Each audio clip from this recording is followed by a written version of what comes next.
championship. Welcome back inside, everybody. Tim Brandt along by Ed Cunningham. Ed Cunningham, NFL and AFL credentials. Certainly know both of these teams. What can we expect today, Ed? Well, with all due respect, Tim, to Los Angeles, Grand Rapids, Carolina, Tampa Bay, all the teams that we're trying to get here, this is really the matchup that we all wanted to see, number 1 versus number 2. And it started back in '95 when these two teams came into the Western Division. And it really culminated this season. San Jose had won 5 in a row, including the first game this year, back in April. In Arizona, Hunky Cooper, one of the all-time legends of this game, got the scoring started. Always so good with the ball in his hand, so tough to bring down. And then Mark Grieb, the offensive player of the season for the AFL, got going. James Hundon. And then the last play of the game for Arizona offensively, a pickoff by Clevan Thomas to end the game. Then you fast forward to Arizona on July 12th, and Stacey Evans knocks Mark Grieb, the offensive player of the year, out of the game. John Dutton comes in, doesn't play as well. Randy Gatewood, 3 scores in a row in the third quarter, traded scores late. And then on the last play of the game, James Hundon goes to lay out, cannot make the catch to try to tie the score. That is why this league was so intrigued with Bonner, and all the big names coming in for this Arena Bowl. Should be a great one. There's a look at Bonner, and he's a load. He is a big quarterback with a strong arm, and although normally mobile, he's not now. He's got a badly bruised shin, and he's got a partially sprained ankle, whatever that is. A look at Wagner, Arizona, San Jose, next. Back inside the Compact Center, starting the rock now as we take you through some of the rules. If you haven't seen this before, it's only a 50-yard field. 8 players per side, 6 players go both ways. Only 1 linebacker may blitz. He has to be opposite the tight end side. 1 receiver can go forward in motion before the snap. There is absolutely no punting in this game, and the end zone net is always in play. Perhaps the most intriguing rule is that net. So let's take you downstairs to our Hall of Fame sideline reporter, Lynn Swan. Well, thank you, Tim. I refer to this net as being dangerous and unpredictable. I simply call it the mistress of mischief. And Arizona certainly got a good look at the beautiful side of this net in a playoff game. Down with only 3 seconds to go in the ball game. Arizona needed to play off the net. A pass into the net allowed Chris Horn to play it beautifully and come away with a game-saving touchdown. But it was San Jose who found the unpredictability of the net in the playoff game against Orlando. Clevan Thomas mishandled it, and it resulted in an Orlando touchdown. Fortunately for San Jose, it did not cost them the game. So the net is very unpredictable. The Lady of Luck and the Mistress of Mischief will have an impact in this ball game. Also an impact in this ball game, Barry Wagner. He sustained an injury 4 weeks ago, a double hernia. He is not going to be the same player this afternoon. Keep a close eye on him. We found that out just this afternoon. All right, Swanee, we're set to go. San Jose won the toss, deferred, so Arizona will receive the opening kickoff. Here's a look at Darren Alcorn, the kicker for San Jose. Perhaps the biggest kicker in the league at 6'3", 256 pounds. But besides that, he's also extremely accurate. And deep to receive, one of the most dangerous men to ever play in this league, Hunky Cooper, 5'9", 190-pounder in his 10th year, played at UNLV, and he is some kind of dangerous returning kicks. This will be off the net, off the iron, and Cooper has it to the 10-yard line, where he's taken down quickly and rudely by James Rowe. We do have a flag. I believe they're going to get Ricky Parker for holding. Our referee today is Bill McCabe. Bill said he loves this game, loves to keep it moving, one of the fastest sports he's ever seen. And while it's difficult on the officials, he's one of the best. Actually, what they get was a belt violation inside the 5-yard line. Before the ball hits the man or the ground on a kickoff return, you cannot be inside the 5. Interference, 5-yard line violation. Number 3 on the kicking team. 5-yard penalty, automatic first down. So a good break to start things off for Arizona. It was a very good kick off the iron. That's what kickers try to do. Take it off the iron, give it a funky bounce, and make it difficult. Wide loop. Rip 10, all right, on 1-on-1. The Rattlers' all-time leading passer, 3rd in the AFL history for passing touchdowns, 10-5 playoff record, Cedric Bonner, 6'4", 240 in his 10th year. First down, here we go, ArenaBowl 16. Short pass, taken by Bryant. Bryant's out across the 25. Maurice Bryant filling in for Chris Horn, who has an injured right knee. Arena football, 8-on-8, 20-man roster. Other than the quarterback and an offensive specialist, 2 defensive specialists, everybody goes both ways. Arizona's smalls, the quick players, led by Hunky Cooper, the 10-year vet. Chris Horn is out, as we told you. Take a look at the bigs. Barry, Gaines, and Evans, they are all a force in there. Tucker, 2-time All-American in college.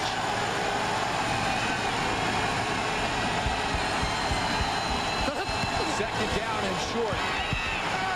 Going to the corner to Gatewood, out of bounds inside the 15 as Arizona starts to move methodically down the field on its first drive.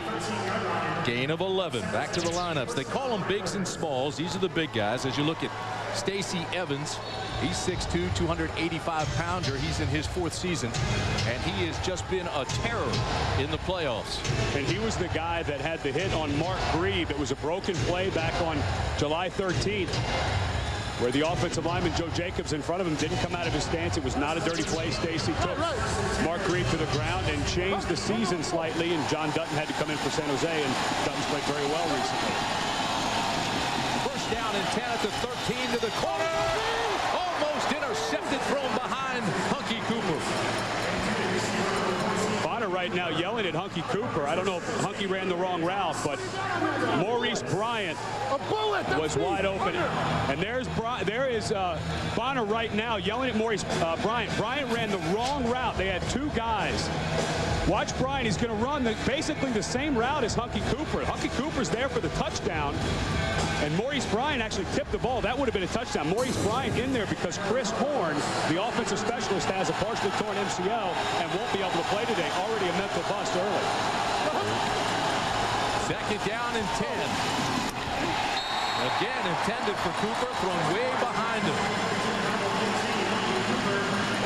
And that's one of the big things at Arizona with missing Chris Horn right now. Maurice Bryant has a lot of ability. 67. Coach Danny White. He's been with Arizona 11 years and has won 2 titles. That's out. Wide read on 101. The red zone in the AFL is inside the 15. So here we go. 3rd down and 10 in the red zone for Bonner. Gatewood's running a read route based on the coverage. Cooper, the motion man. They look for him. Pressure! The sack by Battle. Sam Hernandez got there first. Battle finished him off in a huge play defensively for the SaberCats. And this happened so quickly. Hernandez, what both of these teams like to do up front is they don't bring their MAC linebacker a lot. A guy like Sam Hernandez goes just under 250 pounds. He's a quick guy. They give him a free rush to that side. That time whips his man inside. He's there so fast. Bonner has no chance to look downfield. Kyle Pooler comes on to attempt a 37-yard field goal. He just joined the club and misses. It can be returned. This is Clevan Thomas. Thomas still looking for somewhere to go. Absolutely nothing. And he takes it down to 7. So how about this? Right out of the gate, San Jose defensively gets a stop. And it was a mental bust by Maurice Bryant that made that happen. Bonner had Hunky Cooper wide open in the corner of the end zone, a guy that they're going to use a lot. And in comes John Dutton. We already talked about Mark Grieb going down in that last ball game against Arizona in the regular season. Go left, rotate, Z-zoom, 50, 5, on one, right. John Dutton, 25 for 36 last week, 4 touchdowns. He's been sensational since taking over for Grieb. Right now they're just going to try a couple of hitches and get him into a rhythm. Short 8-10-yard routes, just make an easy throw and catch. Out across the 15, Omarr Smith with a catch. Close to a first down depending on the mark. He'll be a yard short. And John Dutton was really the starter as we look at the smalls for San Jose. That's the way the coaches refer to these guys in this league. The small guys are the specialists. James Hunden, 210 points this year. He was 2nd in the league. Also watch James Rowe, 38 touchdowns for Hunden. And of course Hall of Famer, future Hall of Famer Barry Wagner. Very talented offense. A Again, the hitch. It's complete to James Rowe. That'll get him the first down and move him up near midfield. Hunky Cooper with the tackle. Back to the lineups we go. San Jose's big guys. The bigs are led by 10-year veteran Sam Hernandez. We've already seen him get a sack. Old Sam's the most consistent and aggressive guy on this club. The rest of the bigs, keep an eye on 6'4", 300-pound Mike Ulafale, who led the team in sacks with 4.5, which is an incredible number when you think this is a 3-step and throw league. And Ulafale was first team all league this year. Guy spent 3 years with the Dallas Cowboys. Very aggressive lineman. Going deep, looking for an all. This is Hernandez. Touchdown, San Jose. 28-yard strike to James Hernandez.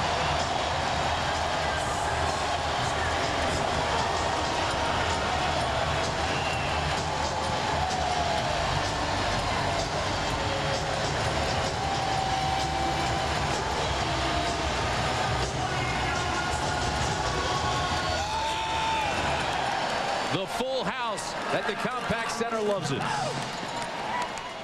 Darren Alcorn for the extra point. He had 32 field goals last year. He's been deadly accurate this year and splits the sticks to make it San Jose 7 and Arizona nothing. Dutton has been on fire in the playoffs. And folks, he just threw a strike to James Hernandez. SaberCats lead the Rattlers 7-0. James Hernandez, who had 35 touchdowns in the regular season to lead the AFL, came into what's called one-week motion. As he loops over, he's going to be one-on-one with Ricky Parker. Watch as he comes off the line of scrimmage. Parker just gets in bad position right there. He's got to be more inside here. He's given him a two-way go. He comes to the post. That's a very easy throw and catch. Parker just in awful, awful position for a defensive back. He's got to be set almost inside on that pro hash. 43-yard drive on 3 pass plays. And Dutton off with a very quick start with that 28-yard strike. There's a look at Hunky Cooper, the return guy, who will take the kick from Darren Alcorn. Alcorn hit the pipes on the last one. See what happens here. Goes between the net, through the back line, so they'll bring it out. And that's a great kick. You know, everybody always talks about let's get this thing up off the net, try to hit the middle, that slack net where the ball slows down. But if you can make an offense start on a 5, that's difficult. Okay, right trips, Y loop, 53. Right trips, Y loop. Right trips, Y loop, 53 on one-on-one. Ready? Wide, Moby. You can hear Cedric Bonner. He will call up. He will talk to every guy. He's been in this offense for 10 years. He was around when Danny White developed it. He will tell everybody where to line up. Trips were at the bottom of the screen. Gatewood was the one in motion, and he can't handle the pass. Gatewood drops it. It was a strike, but pretty good coverage by Clevan Thomas. One of the great things about Arena League football is the way you can listen in. Clevan Thomas, you see why he was the defensive player of the year. Very handsy. That ball should be caught by Randy Gatewood. Here's a guy who set an NCAA record. Looks like Sam Hernandez is down in the end zone taking a knee, but Clevan Thomas, very physical with his hands. He doesn't quite have the great 40 speed, but boy, is he really strong in his upper body. One of the things I was going to say, Ed, it's great to listen in. Right trips. But it's live television, so beware. Hot 19, screen right to the tight end on one-on-one. Right? Yes, Here comes a screen to the tight end. Tight end's to the right. It's 93, Stacey Evans. Right here, they're going to let the rush get up the field and delay screen to the tight end, trying to pick up some yardage. Second down and 10, they go under. Evans out across the 10, and the big guy rambles out to the 18-yard line. Stacey Evans. And what an amazing run by Stacey Evans, cutting back across the grain using his vision. Here's a guy who was a true defensive end when he came into the league, went to South Carolina, led them the last 2 years in sacks. The Gamecocks, what a special player. When these guys go both ways, watch the athleticism. The jack linebacker, the weak side linebacker, Jerry Reese, almost makes the tackle, and then Evans gets back to the middle of the field. But already we've seen Arizona have to adjust because, as you said earlier, they wanted to go outside and deep. Going deep this time to Bryant. Knocked away at the last moment by Clevan Thomas. a cheat here in the booth with me. Mike Buck, who I coach with in the AF2, a longtime quarterback in the NFL. We were talking yesterday to Danny White. He said this was going to be our game plan, is to release outside on Clevan Thomas. Score one for Clevan Thomas. He pushed Bryant all the way to the wall, and Bonner still made a great throw, and Thomas is there to make a play. It's all about his hand straights. Watch right here at the end, tagging that inside arm. The official will never call that. That's really, really good technique by Thomas. Repeat what you saw on the screen moments ago. Clevan Thomas, the defensive player of the year, the rookie of the year. They call him Troy. Here's Bonner looking deep again, feeling the pressure, and going to Cooper to the 24-yard line. Wendell Davis with a tackle. You can't let them just hold on. See, they're trying to get down the field and they're dribbling. Take a look at it. Just have them take a look. And Bonner right now goes over to the official and very diplomatically tells him, hey, listen, they are grabbing my receivers, but these officials, they told us before the game, they are going to let them play. Let's go watch that. 53X corner wing arrow. It'll bring up 3rd down and 5. 53X corner wing arrow on 101. Ready? Not bad numbers for Bonner. It's early. He's just getting in rhythm. Take a shot with Gatewood into the corner. Across the middle, this is Cooper down to 15. Hunky Cooper. And again, they worked on Wendell Davis. It's a pickup of 11. Hunky Cooper, a 10-year veteran like Cedric Bonner, 2-time Ironman of the Year, became a two-way player back in 1996. The Iron Man of the game back in '97. He scored on an interception return, a kickoff return, and a receiving TD. Was an option quarterback at UNLV, came to this league as an offensive specialist. He is so strong in his lower body when he gets ahead of steam, and he becomes very, very important as they creep down into that red zone. They'll start running the ball with him as well. The other is Barry Wagner. On 1st down, again, they go underneath. Kelly with a stiff arm inside the 10. Ball still loose. Still loose. San Jose comes up with it. Clevan Thomas.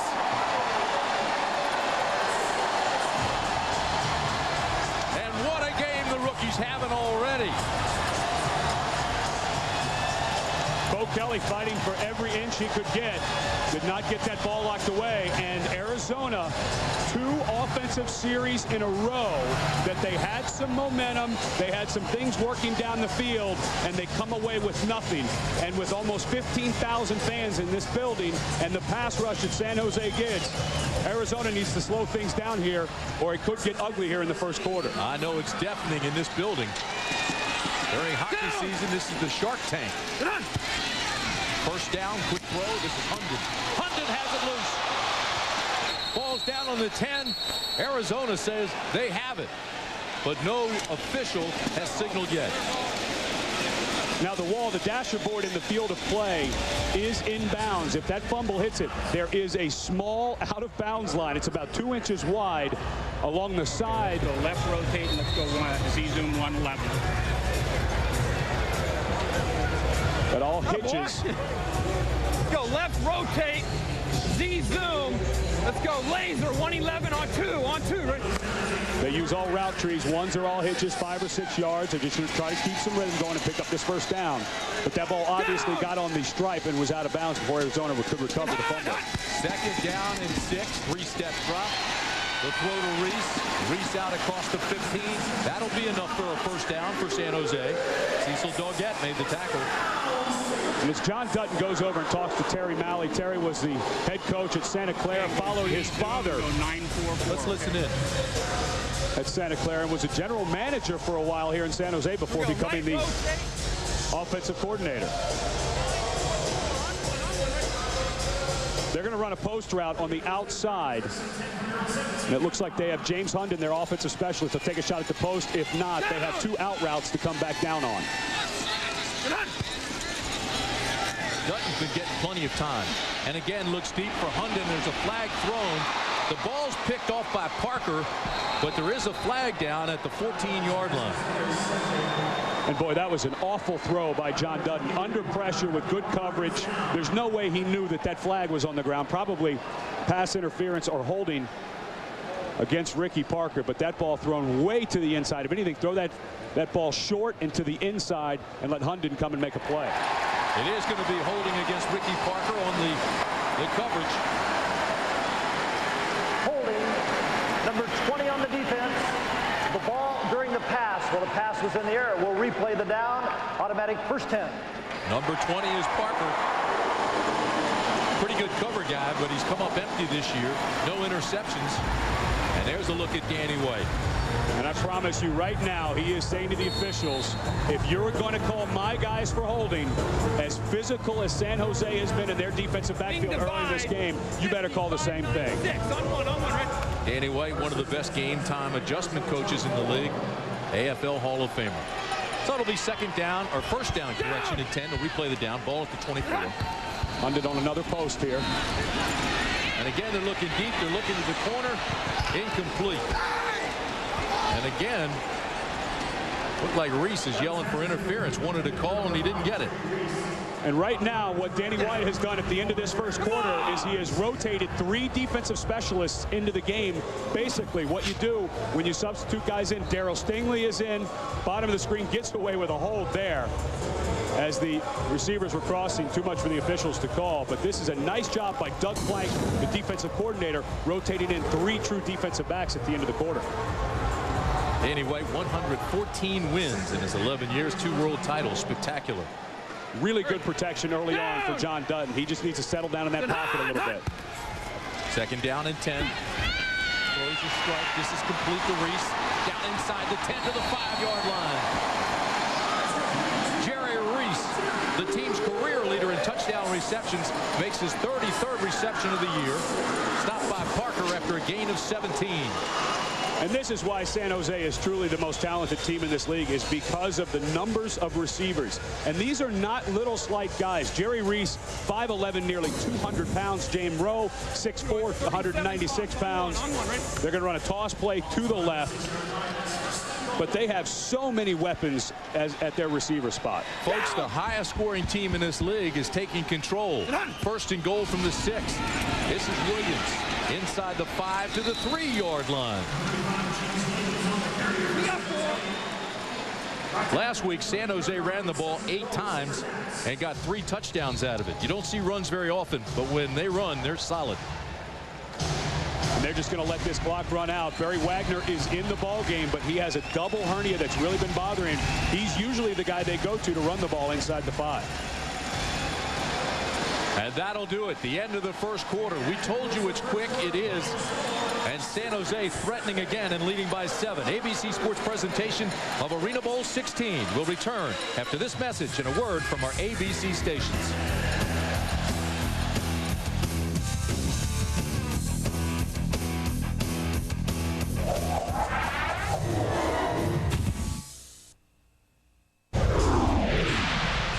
ArenaBowl 16. John Dutton, the quarterback for San Jose, 6 for 7 in that first quarter, and San Jose leads 7-0, threatening again. Not surprising, because San Jose is a strong team out of the gates. Very strong in that first quarter all year. Rather amazing, though, that 2 teams combined averaged 120 points plus per game, 7-0. But Darren Arbet's crew in control early with the momentum. James Hunden with 3 first quarter catches, including the touchdown. Wing slice, 36 slant, on one, ready? Going to run a little slant play off to the right. Bob McMillen is your fullback. Former Arizona Rattler, won a championship in '97 with them. Second down and goal from the 3. McMillen down to the 2. Bob McMillen from Benedictine College, 6'2", 254-pounder. And there is, as an announcer, you try to be as objective as possible, but one of my favorite people in the entire league is Hunky Cooper. He's a little guy, 5'9", 196 pounds. He plays what's called the jack linebacker. It's the weak side linebacker lined up to the tight end side. They run a pinch. He has to have outside contain on the B gap and goes low on a much bigger man to make a great tackle. Call it the jack linebacker because he'll jack you up. Yes, he will. For a little guy, he's awful tough inside. Third down. Dutton to throw, looks, fires, and he does. Has the completion. James Hunden with his 2nd touchdown of the game.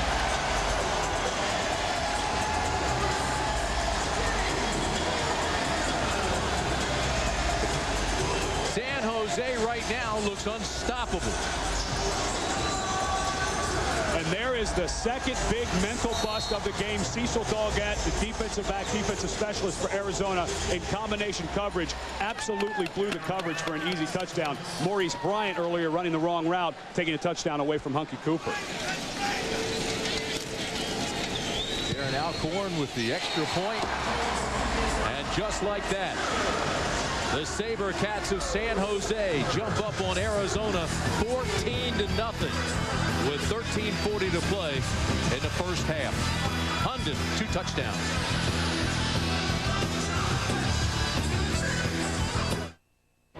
Well, the SaberCats fans are coming out of their minds, I guess. 14-0 as they... An easy score. Cecil Doggett is going to make a big mistake as San Jose shifts over. Cecil Doggett exchanges responsibility, and he lets the inside receiver run right by. He thought that backside corner was going to be in combination coverage. The backside corner ran with the inside receiver. Nobody home to pick up James Hunden. That's a guy you should probably keep an eyeball on. Darren Alcorn's going to get leg weary. His 3rd kickoff of the game.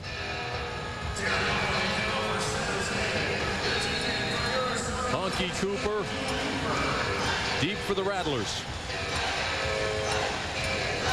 Arizona needs something positive, and it's time in and time out. Hunky Cooper, 10-year veteran, has done things to light a spark for this team. Let's see what he can do here.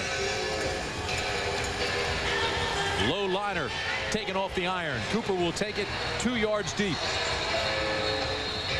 And they blew it dead in the end zone. They'll bring it out to the 5. And once again, just a spectacular kick by Alcorn. Hunky arguing with the official, but the wall in the field of play is inbounds in the end zone. As soon as you touch the wall, you're out of bounds. And Hunky making a play on a very difficult kick. And here goes Arizona again, starting back on their own 5-yard line. Cedric Bonner playing with a big brace on that right leg. Severely bruised his shin last week and sprained his ankle. Asked him about his flat tire, and he said it'll be full of air at game time, but it looks like he's dragging it just a little bit and certainly hadn't found his rhythm yet. Arizona 2 possessions. They've missed a field goal, and they fumbled in the end zone. Stacey Evans looks like he might be cramping up. He came out of the huddle, and as they went to the line of scrimmage, he's grabbing around his right knee, waved to the official and said, "I can't go. You're going to need to call a timeout." He's one of the bigs we talked about, 6'2", 290 out of South Carolina. And he is the best pass rusher on this Rattler team and has been for a while. That'd be a huge loss. Now, once he goes out, what happens? Well, luckily for Arizona, they bring an extra lineman, so it shouldn't hurt their rotation. You're at the beginning of the 2nd quarter, so Stacey Evans started the quarter. The way the substitution rule works in this league, if you start the quarter and get replaced, you may come back into the quarter. If you don't start the quarter and then are replaced, you are dead for the rest of the quarter, like we saw last week at the end of the game with Orlando and San Jose when Fred Ray got hurt.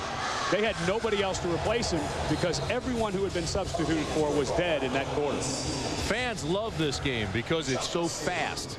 Very rare that you see stoppages like this, but it is an injury. 13-14 to play in the first half. 14-0 SaberCats. We'll be back. Back inside the Compact Center. 14-0 SaberCats.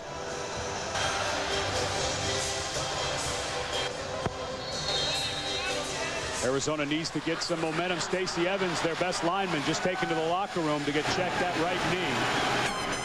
Bonner's thrown 12 touchdown passes against San Jose this year, but 2 interceptions.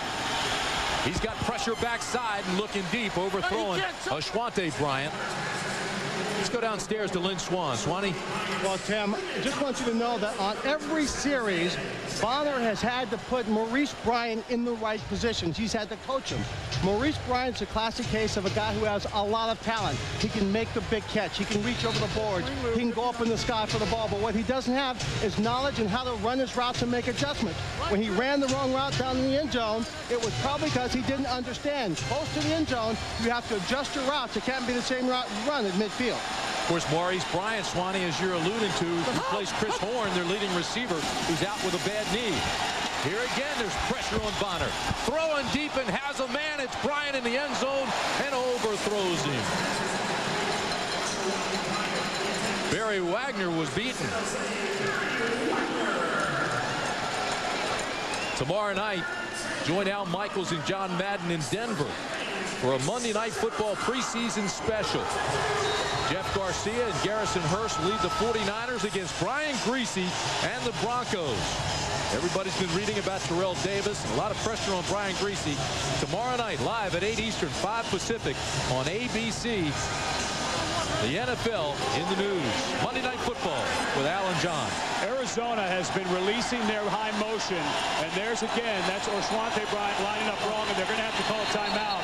This crowd really starting to have an effect, and mentally, Arizona, very surprisingly, is the team that seems tight right now, not San Jose. They look totally discombobulated. Yeah, things are not going their way. They need to get over together and just settle themselves down. Come here, stay here. Stay here. Timeout on the field. We'll take one as well. Right now, the Cat House is rocking.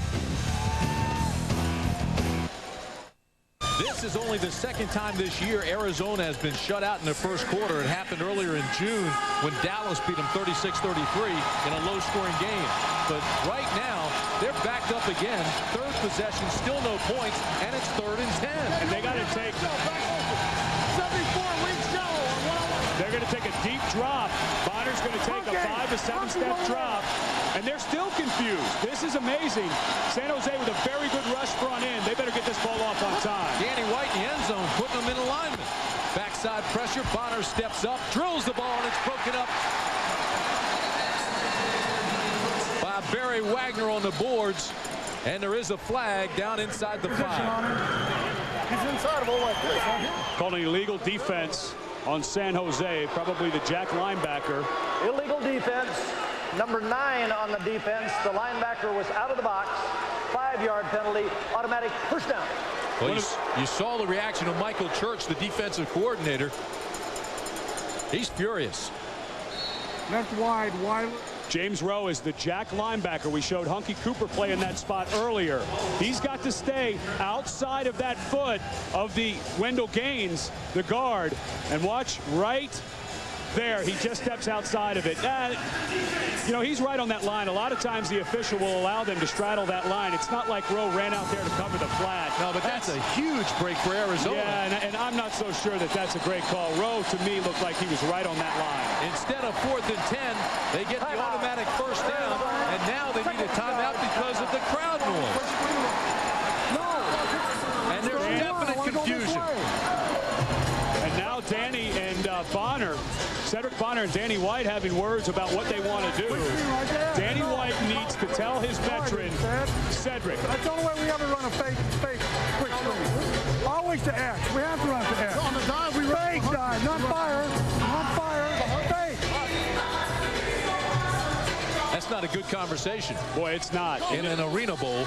And this is a play that they run over and over and over again, and they still can't get it right. Now. Be alert for the stay call. We're going left wide. Wide loop. Fake dive 31. Quick screen right to X. All right, be alert now on 101. It's a play action fake. They're going to fake a dive, and they're just going to throw a little quick screen over to the X receiver.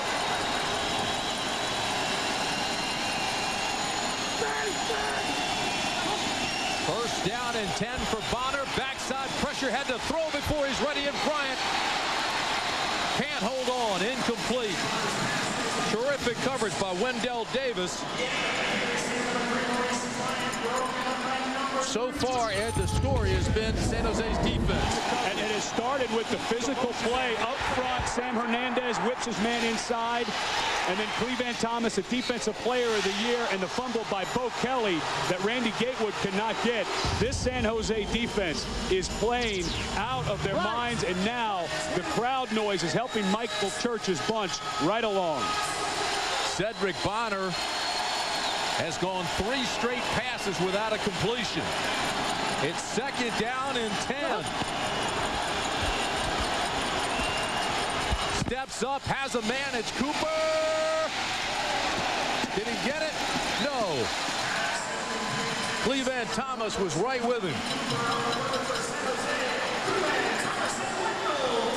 What a game this rookie's playing. And, you know, Arizona is now having to go to their old veteran, Hunky Cooper, 10 years in this league, a guy who plays nearly every snap going both ways. He spins Clevan Thomas, but Hunky just doesn't quite have the burst that he had back when he first broke into this league. You start getting into your 30s and you have to become a crafty player. And he still almost comes up with a spectacular catch with Clevan Thomas in great position. SaberCats have picked off at least one pass in 13 of their 15 games, plus 14 in the turnover margin. It's 3rd down and 10. And again, a big first down. This is complete to Ashwante Bryant. Boy, did they need that one. Gain of 13. But boy, Cedric Bonner is really starting to favor that right leg. That was the knee that he hurt. He's injured that knee. He broke his leg in the semifinals back in '97. Sam Hernandez goes down low on the leg that is already hurt.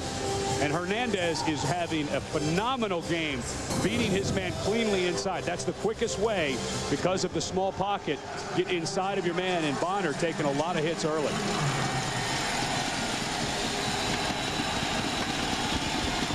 Here's the pass to Bryant. Bryant to the 25 as he carries 2 tacklers out across midfield. Barry Wagner and Hernandez and Davis are all there. And you're starting to see some of the Arizona Rattlers getting into it after some plays. There's a lot of extra things going on. And Barry Wagner, another guy like Hunky Cooper. Wagner, who now comes off, he's got to be hurting with that double hernia. He's so smart. They tried to run the quick screen to his side. So big, so physical. The difference between him and Hunky. Hunky goes both ways and plays that jack linebacker. This guy goes out and plays front side corner, one of the most difficult positions on the field.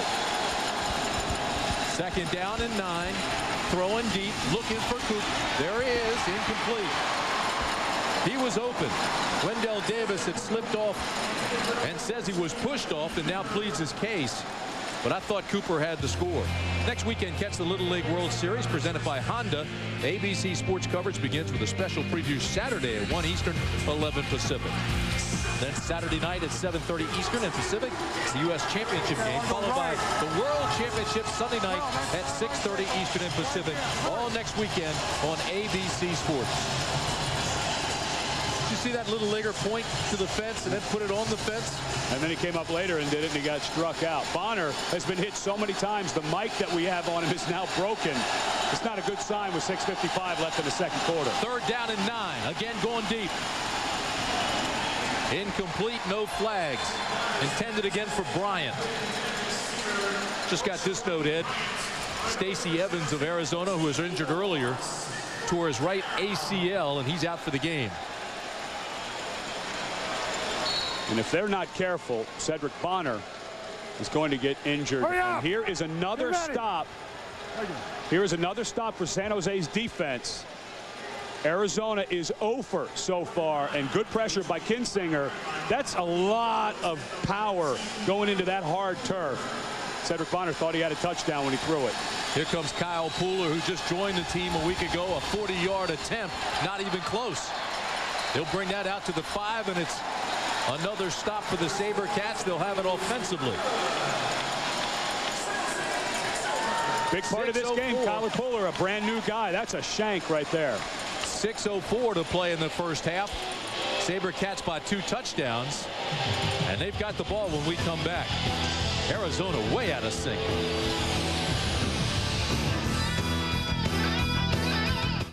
Hey, just hold your ground. No holding. Let it. I'll see it. Let it. If he's coming, I'll throw it away. No holding. That's John Dutton in the huddle telling his teams, I'll throw it away before I'll throw it to them. Right now they're dominating. Or right rotate, Z-zoom, 70, fake hurricane right. On one, right. They're going to run a fake quick screen over to the right. And then James Rowe, this receiver, it's like he's going to come block, and he's going to go deep. They're going to go for blood right here, right out of the gate. San Jose, 1st down and 10, ball up to 5 with a 2-touchdown lead. Oh, he had him. Throws it underneath to Smith. Smith's out to the 17-yard line. A gain of 12, stopped there by Derek Stingley. This is incredible to me. San Jose is just dominating. They've got Rowe wide open, and it was simply, again, bad positioning by Ricky Parker, but go back to the pocket. John Dutton got a little bit of pressure. He came back down. It was actually a really nice read by him with that pocket starting to collapse. Here we go. First down and 10. Oh, boy, what a high pass and a beautiful bullet out to Smith for the completion. A gain of only 4 yards, but that is the third catch by Smith. And Omarr Smith, a guy who's going to get a lot more playing time. He was the guy that goes back and forth with Barry Wagner. Omarr Smith was a defensive back at San Jose State. His defensive coordinator at San Jose State was Michael Church, his defensive coordinator now. And again, San Jose, they're nickel and diming things a little bit. They're going to try a little tight end screen. It'll be second down and 6. Down! Dutton again with all day to throw. Throws to his fullback. This is Kinsinger. Not enough for a first down, but they move it out near midfield. I just saw, what's his name, sitting there. So to bring up third down and short. And when we were talking to Terry Malley about John Dutton. Go right, and right Z divide will go right Z short 5, 6, 7. They're going to have one stop route. Right, Z short, hold your water. Right, and they're going to run one 50, crossing 5, route 6, as well. 7, on two, right? Terry Malley, the general manager and offensive coordinator, as you mentioned, grew up listening to his dad coach, Pat, legendary coach. Third down and 4. Dutton feels a little pressure this time, but throws a strike. That's complete to Rowe, and Rowe does have a first down inside the 15 as they continue to move. Last year, John Dutton was a starter for the first 8 ball games. He was 5-3, got injured. That's when Mark Grieb came in and did so very well. And the one thing that Terry Malley says that John Dutton has gotten so much better is in the pocket. You see that little shuffle of his feet to the left? As the pocket starts to collapse, John Dutton used to bail out deep into his right, which is nothing but trouble. And Terry Malley says through work and studying film, John Dutton has gotten so much better in the pocket, and that's why he's been on fire in the playoffs. Keep in mind, folks, John Dutton replaced the MVP of this league, Mark Grieb. Here's Dutton again, the transfer from Texas over to Nevada. Shuffles his feet, and there's one of his best passes of the day. And I don't say that facetiously. I mean that. If somebody's covered, he'll throw it away rather than risk the pick, especially with a 14-point lead. You know, people who have watched, there's a look at Mark Grieb still in that sling with the broken collarbone. Was named the Offensive Player of the Year. 5 interceptions and 70 touchdowns. He was having an amazing season before he got hurt. But you make a good point, Tim, that John Dutton has really calmed himself down in the pocket. That time he bought a little time. There's nothing there. Let's have 2nd and 10 instead of trying to force something when we're up 14-0. Down! Quick jump by Gaines. It looks like it'll be offsides on the defense.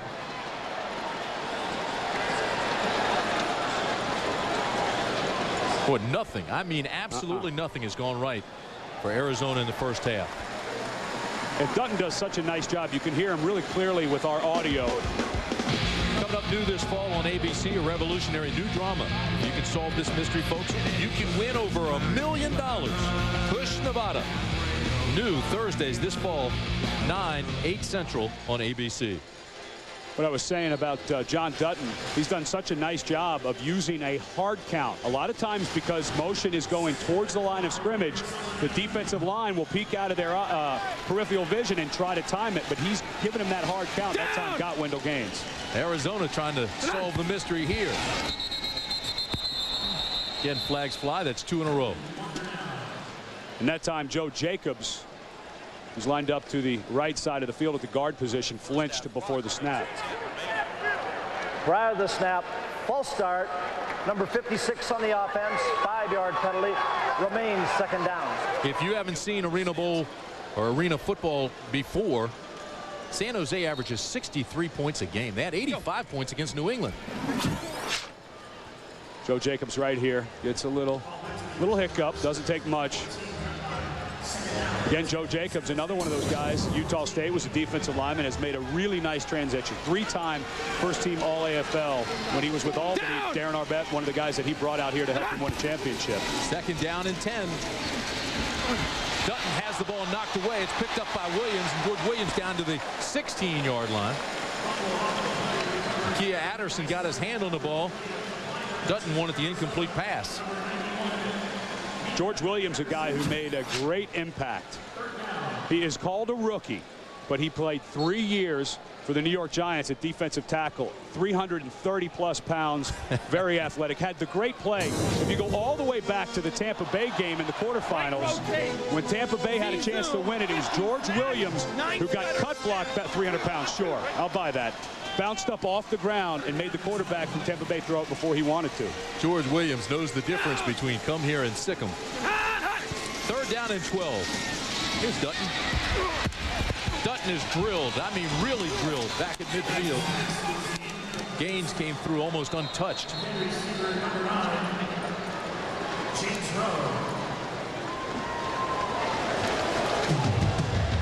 Under a minute to play, 55 seconds. That means the clock will run when it's put into play. We'll take a timeout.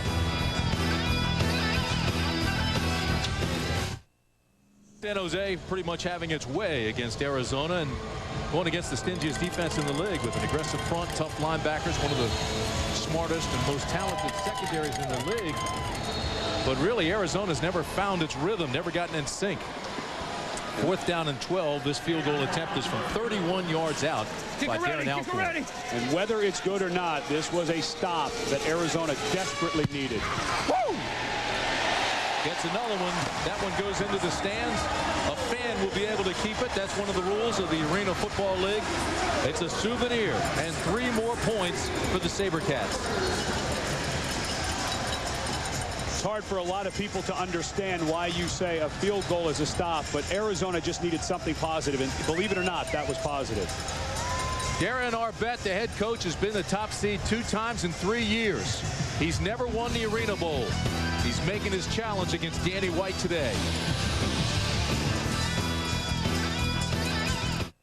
A look of desperation, certainly frustration on Danny White's face. His team being shut out here in the first quarter of ArenaBowl 16. San Jose with a 17-0 lead. Darren Alcorn preparing to kick off. Once again, it'll be Honky Cooper, who's returned 19 of these for touchdowns in his career. They sorely need a good return now. This will be Cooper, blown dead. You know, we talked to Danny White yesterday, and he's got a lot of Tom Landry in him, and we asked him about the experience of his team. He's been here twice to the Arena Bowl. And my philosophy has always been that execution will overcome emotion, sooner or later. We got to go out and play the game. You can get all hyped up all you want to and get all excited and all that's going to do is hurt your performance, especially offensively. And I'll tell you right now, Outside hash. everything he is saying, Outside hash. he wants the ball put on the outside hash. That ball went out of bounds. It's a 15-yard penalty, the biggest penalty in this game. But Danny White, execution overcoming emotion. They have not executed one time offensively so far with only 50 seconds left. No, I think it's the opposite. I think emotion got in the way of concentration. And execution. That's a good point.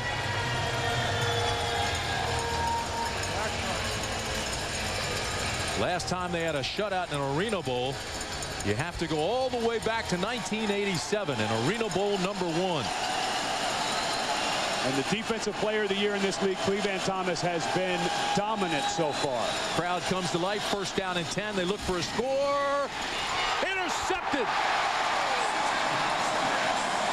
Intercepted by Omarr Smith, and San Jose is in business again.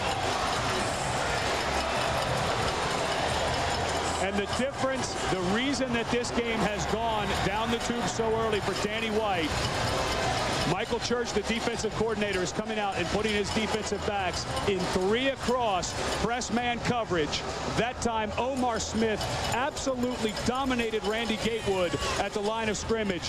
Bonner thought he'd throw one up to try to get a cheap one, and Smith makes a great play. His 2nd interception in 2 games. Omarr Smith had one against Orlando. You've been around Danny White a long time, Ed Cunningham. What's he do at halftime, and how emotional does he get? They have to figure out a way to beat press coverage. They are getting stuffed at the line of scrimmage, and unfortunately, there is no scheme that stops that. That's just a physical part of the game. Well, I'll tell you this, the SaberCats just won't run out the clock. They're going to go for some things. 1st down and 10. They look for the hitch and go. And that one's incomplete, intended for Jerry Reese. Let's go back to Omarr Smith's interception. Randy Gatewood, the intended receiver, he came underneath. He had no idea the ball was up in the air. And Omarr Smith basically threw him to the ground. We're going to have double posts here. Give me some pro. For San Jose. That's why Dutton wants the protection. 50, 5-5-9 on two. Ready? Second down and 10. Dutton has just looked like it. Dutton doesn't like it. There's confusion by Reese. He immediately calls a timeout with 34 seconds remaining in the first half. Okay. It's left switch wing moon, so Herndon is running the 9. That's what I call it. On top, okay? Jerry was. Got to be on the scrimmage with there so we can read the high-low on that. Yeah, that's why I have. I'm going to tell you now. What? I'm going to go quick, and I'm going to stab him and run away from him. Okay, just get there. Boy, Terry Malley really gets excited and angry when people mess up, doesn't he? Well, I tell you, you got to like James Herndon, though. I'm going to get there quick, stab him, and run away from him. See. September 9th, Al Michaels, John Madden have the Super Bowl champs for the season premiere of Monday Night Football. Tom Brady and the Patriots host Jerome Bettis and the Steelers in a rematch of last year's AFC Championship game. Monday night, September 9th, live at 9 Eastern, 6 Pacific on ABC Sports. Al Michaels and John Madden. Go Steelers. Who was that? Oh, Sounds me like down on the Liz Swan. sideline. Yeah. Sounds like the Hall of Famer. I'm wondering which team I'd be rooting for. Hey, what I really love about this game, Herndon comes over to the quarterback. It's like street football to some degree. We heard that exchange, and he's telling him how he's going to run the pattern and get open. Got to like that, Swanee. And I love Dutton. He said, well, then go do it. I'm sure you told Bradshaw that once or twice. Dutton again has time, and he's going deep. He's got Herndon. It's complete inside the 5. Split the receivers. Didn't run away from him, but made a marvelous catch for a 44-yard gain. And not a great throw by Dutton. But good enough because, again, Ricky Parker is inside. Watch where he sets. That's awful. He just can't be that far outside. The middle of this field is the gravy. The only help you have as a defensive back is the board. And Ricky Parker, that's the 3rd time he's got caught way too far to the outside. 23 seconds still remaining. Omarr Smith down to the 2. Timeout, timeout. Maybe get it marked at the 1. They really don't need a timeout. 15 seconds. He could get them back up there, but there's no hurry for Dutton. And everything is going wrong for Arizona. If anything, Arizona with 2 timeouts. Right there. Excuse me, with 1, should have thought about taking 1 so that they could get the ball back no matter what happens on this drive and have another offensive possession. Things are not going well mentally, physically, every which way for Arizona. There's a look at defensive coordinator Doug Plank.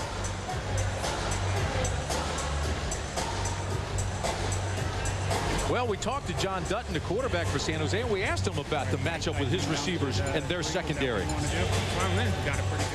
Hey, they challenged us in the second half of our last game, and they went man-to-man, and they said they beat us. And I think, you know, it's a challenge to me, it's a challenge to our receivers to come out, face that challenge, and take whatever they give us and to win that battle.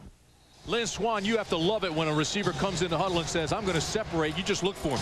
And that's one of the big differences in this ball game. Chris Horn is that kind of receiver for Arizona. Jim Herndon is that kind of receiver for San Jose. He's intact. He's in the game. Arizona doesn't have the leadership. Get on. 2nd and goal from the 2. 15 seconds. This is Wagner. Touchdown, San Jose.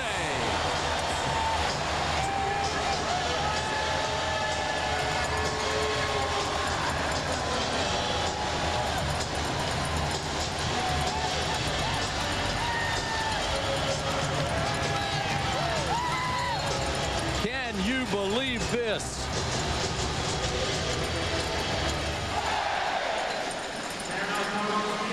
They're believers here in San Jose.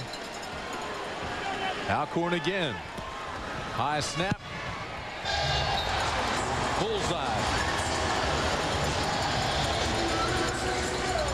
And folks, ArenaBowl 16 right now belongs to the SaberCats. It's 24-0. And there was a question before the game if Barry Wagner was even going to be able to play with a double hernia.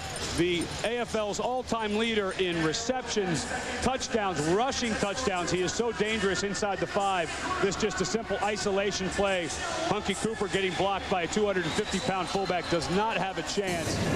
And Barry Wagner, an 11-year veteran of this league, has missed a grand total of 4 games in 11 seasons. Doesn't look like that hernia is bothering him with all the adrenaline he has to have going right now. Well, one thing the SaberCats learned when they lost to Arizona in July, a lot of first half points don't guarantee a win.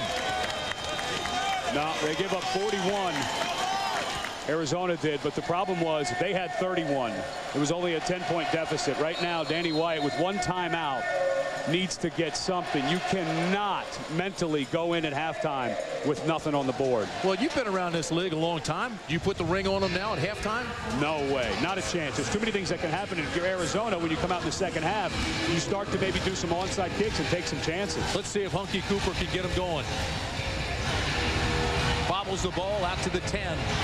Looks for a crease, and he's out to the 13. Aubrey battle with the tackle. 7 seconds left.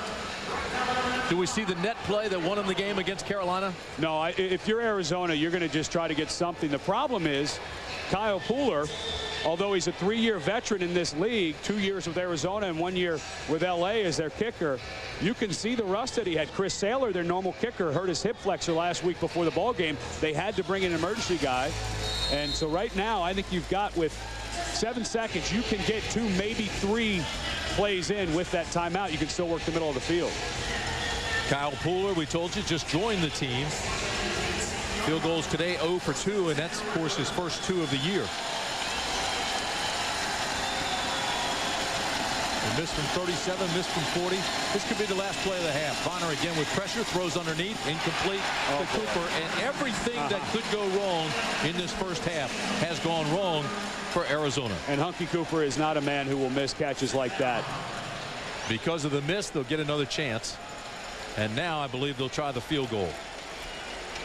Well, I got to, you know, Kyle Pooler, when I talked to him the other day, Friday, 2 days ago, was the first time that he kicked on AstroTurf in over a year. You told me he was in line at Mickey D's when he got the call from Danny White to come on out and kick. When Chris Saylor got hurt during warm-ups, Danny White, you can emergency change the roster 1 hour before the game. This will be a 47-yard field goal. They stop play, timeout on the field. 2 seconds left in the half. If you're just joining us, James Hunden with 2 touchdown catches for San Jose. Alcorn had a 31-yard field goal, and Wagner just ran it in from 2 yards out. And that's where we are, 24-0 SaberCats. Kyle Pooler had gone and worked out with the team last week before the semifinals. They decided to go with Chris Saylor again. Kyle and his wife Katie were driving to the game last week at a McDonald's in the drive-thru when his cell phone rang, and it was Danny White. And he said, how fast can you get here? It was 11:25. Kick was at 12:30. He said, Chris just pulled his hip flexor in warm-ups. I may have to make an emergency change. Kyle said, I've never felt my heart get that fast. His wife, Katie, said, tell you what, I'll lay the seats down in the back of the Suburban. You can start stretching. We'll go by your mom's house, get your kicking bag so you can get there. They probably, where they were in Phoenix, would have got there about 20 minutes before the game. Here he is now kicking in the Arena Bowl. This league is fun, folks. If you haven't seen it, try to take in a game. We met with the commissioner last night. This sport is exploding. I'm not sure I like this decision, though. A lot of bad things can happen. If I were Arizona, I'd heave one up and try to get a last-second touchdown. 47 yards, plenty of leg. Misses it, and Clevan Thomas has a chance for the return. Picks up a block. Look out for Thomas. Spins away from 1 and out to the 20, and that'll end the first half. Wow. First time in Arizona Rattler history that this club has been shut out in the first half. Remember, Arizona has been to the Arena Bowl 2 times in its 11-year history. They're 2 for 2. But today, they are in some kind of trouble. Let's go down on the field to Lynn Swan. Thank you, Timmy. Coach, if there's anything that went wrong in the first half, I'm not quite sure I could find it. Your team played extremely well. But you've been up on them before. What's your message to your team at halftime? You know, there's a lot of football left to play here. We just got to keep the intensity up, and we should be all right. Okay, Barry Wagner, we know about his injury. You're going to continue to work him in carefully? Yeah, you know, we're just working Barry in. Barry's a veteran at this thing. He's played in a lot of these games, and he's going to get us there. Coach, thank you. Tim? All right, Swanee, Darren doesn't show much emotion, but he's got to feel good about a 24-0 lead over the Arizona Rattlers. Coming up, we'll have our halftime activities. Take a look at the 4 Tough Man of the Year and a college football preview. ABC Sports presentation of ArenaBowl 16 will return after this message and a word from our ABC stations.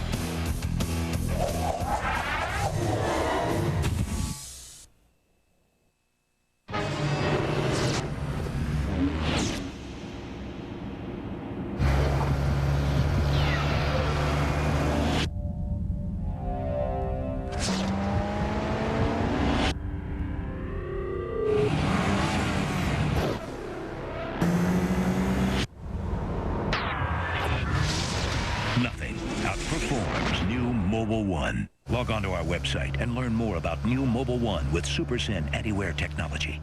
Ride. Champions ride Hondas. Now and in the future.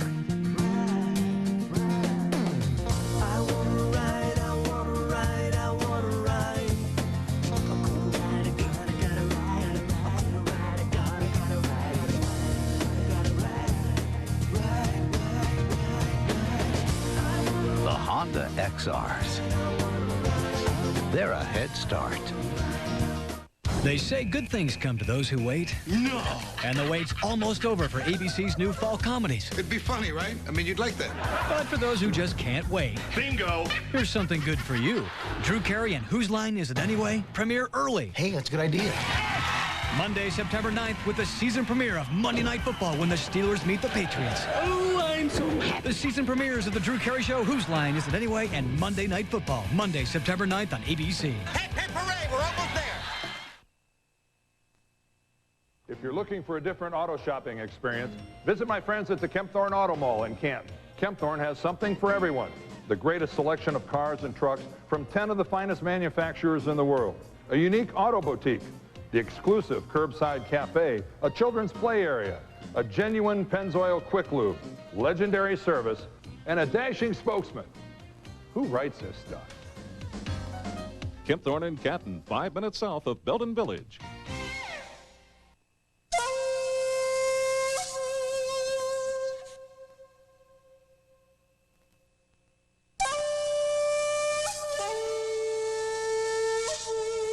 Every sip of Banrock Station wine gives a little back to the good earth it came from.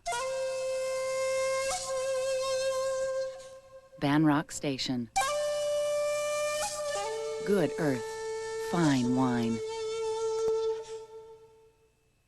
Jeff Bradley and Chris Miller, only on News Channel 5.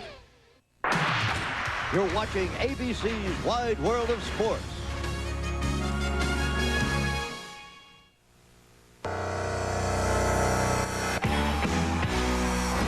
Built Ford Tough Man of the Year, Leroy Thompson, Indiana Firebirds. Leroy Thompson, the fullback, going for a record. He's got a touchdown. He is the definition of Built Ford Tough. Office manager by day, blue-collar football hero by night. This season, Leroy Thompson of the Indiana Firebirds led his team with 10 rushing touchdowns and churned out more yards per carry than any other fullback.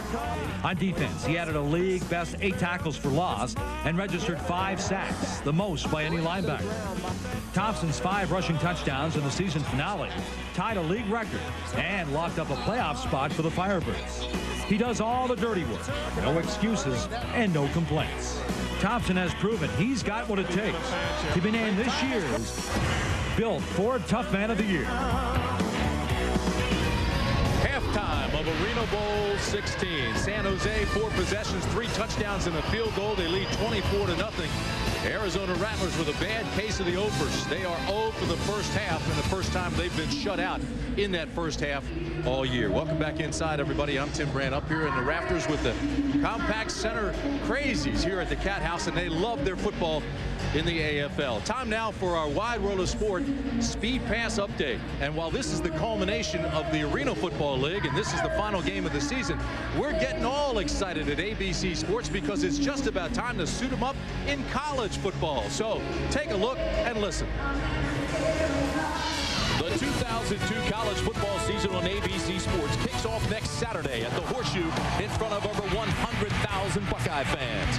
It's Big 10 versus Big 12 as senior gunslinger Cliff Kingsbury leads the high-scoring Texas Tech Red Raiders into Columbus to battle Ohio State in the Pigskin Classic. On Saturday, August 31st at noon Eastern, it is a triple header of action on ABC Sports. For some of you, it's Washington at Big Blue, Michigan. This heavyweight top 10 tilt is the rematch of a game in which the Huskies scored 2 touchdowns in the final minutes, foiling the Wolverines season just a year ago. Others will see the Big Ten's Northwestern Wildcats travel into hostile territory to meet the Air Force Academy. At 3:30, the action continues. Some will see the Florida State Seminoles as they look to regain ACC supremacy with an early conference date with Virginia. Coming off their worst season since 1986, the Noles have reloaded and appear poised to make another run at a national title.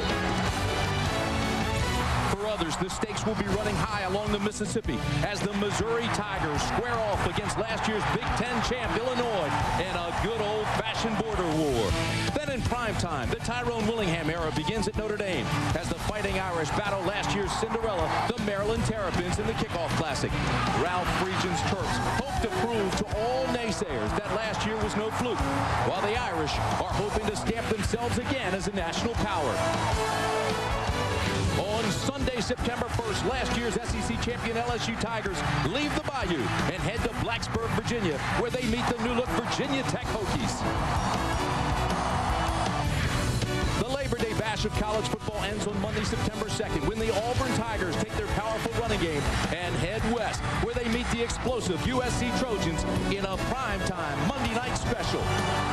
It's an unforgettable opening weekend of college football, and it's all right here on ABC Sports. This Wide World of Sports update brought to you by Speed Pass, today's way to pay at Exxon and Mobil retailers.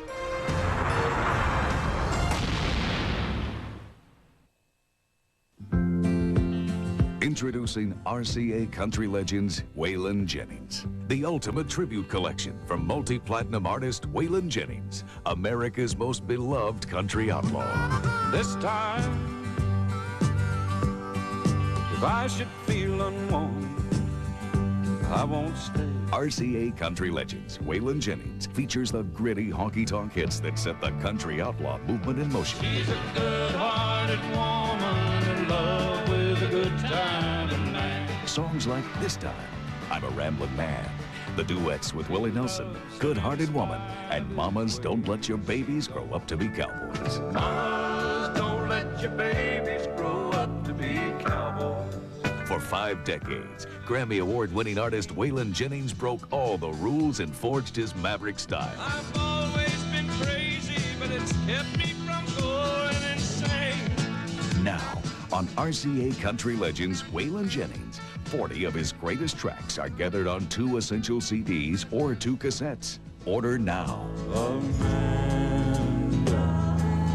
light of my life. RCA Country Legends, Waylon Jennings, also features Amanda, Come With Me, Rainy Day Woman, Lukenbach, Texas. Let's go to Lukenbach, Texas, with Waylon and Willie and the boys. I've Always Been Crazy, Lucille, theme song from the Dukes of Hazzard, and many more. Just a good old boy. RCA Country Legends, Waylon Jennings. All of Waylon's classic songs are on this remarkable tribute collection. You have been a friend of mine, Rainy. To order RCA Country Legends Waylon Jennings, call the number on your screen or send $26.98 for 2 CDs, $21.98 for 2 cassettes, plus $4.95 shipping and handling to the address shown. Call now. Rush delivery available. All right, let's liven this thing up, baby. The exciting San Francisco 49ers take on the tough Denver Broncos Monday night, 8 Eastern on ABC. New this fall on ABC. Everyone in Push, Nevada has a secret. And like all the best secrets, it's not quickly told. But no one's talking. I think there's something big happening here. Television's newest groundbreaking drama. There is a substantial amount of money missing from my safe. Is a mystery you can live. What are you looking for in this town, Jim? Follow the clues. Find the cash. It's yours. Rectify the situation. Push, Nevada. New this fall, Thursdays at 9/8 Central on ABC. The story of this game in ArenaBowl 16 is Arizona, 5 possessions, 3 missed field goals, a fumble, and an interception. And a bad case of the Ophers. Arizona 0 for the first half. First time that's happened this year. Welcome back, everybody. Tim Brand along with Ed Cunningham. You've got to be shocked at this, and I know you know these two teams well. It's not like Arizona's a bunch of Humpty Dumptys. I mean, this was the second best team in the Arena League. San Jose has come out and put on an absolute defensive gem of a show. They have been so physical in their secondary. You take a look at the highlights of the first half, and they're sprinkled with good plays defensively. Sam Hernandez and Cedric Bonner has been hit time and time again. Bo Kelly fumbles for one of a couple of turnovers that San Jose forced. It's not like Arizona was just giving them the ball. These were forced, and then James Hunden, who was second in the Arena League in scoring this year, gets a touchdown, and then another one in the back of the end zone. Bad positioning by the defensive backs, and there's just nowhere for Cedric Bonner to go. Even when he's had protection, the defensive secondary of San Jose has been that dominant. And Bonner, who came into this game a little gimpy, hurt again, and Kyle Pooler, his first game in over a year, not been great as the kicker. And then Omarr Smith, playing a lot for Barry Wagner, who's been a little dinged, gets a pick, but you knew old school Barry Wagner was going to be right back in, the all-time leader in rushing touchdowns in AFL history. The beauty of arena football, folks, is they score fast. Arizona's not out of this thing, are they? No, this game could turn very quickly with turnovers. We'll be back for the opening kickoff of the second half. ABC Sports presentation of ArenaBowl 16 will return after this message and a word from our ABC stations. I will not be afraid of the dark.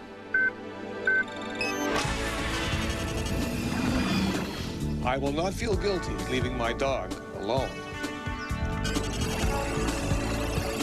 I will feel better about my dad living by himself. I will know my children are safe. I will go on vacation and finally be able to relax. ADT helps more people feel safe in more ways than any other security company. Call 800-ADT-ASAP or an ADT authorized dealer and get ADT burglary protection installed for as little as $99. You could also save up to 20% off your basic homeowner's insurance. I will live my life. My life. My life. On my terms! Call now and get ADT installed from $99, plus up to 20% off homeowner's insurance. ADT. Always there. This week, it's your morning adrenaline rush. Affleck, Damon, Perry, Reynolds, Snipes, Brains, Braun, and not too bad to look at. This week on Good Morning America. Are you ready for some football? The Monday Night Dream Team. We got Al and Big John for Super Bowl season. The house will be rocking. These guys do it right. Michaels and Madden are here for Monday night. Let's play, dude. Give it your best shot. Got it! Hey, is that all you got? What about the swoop? Uh-oh. Better get Mako. Mako repairs the damage and restores the value with everything a body needs. Plus paint for every budget, like Ambassador service for $229. Anybody want to play? The grand opening celebration continues at Regency Window, Siding, and Kitchens. We had so many people stop into our showroom. I just got to extend our grand opening extravaganza. Save 40% on bay, sliders, and double-hung windows. Save thousands on vinyl siding. Save up to 40% on kitchen refacing. But you better do it soon. Regency Windows, Siding, and Kitchens grand opening extravaganza continues. Come in to see our huge selection or call for a free in-home estimate. I'm going to save you a lot of money. Clouds come back tonight. Chance of scattered rain for Monday. You're watching ABC's Wide World of Sports.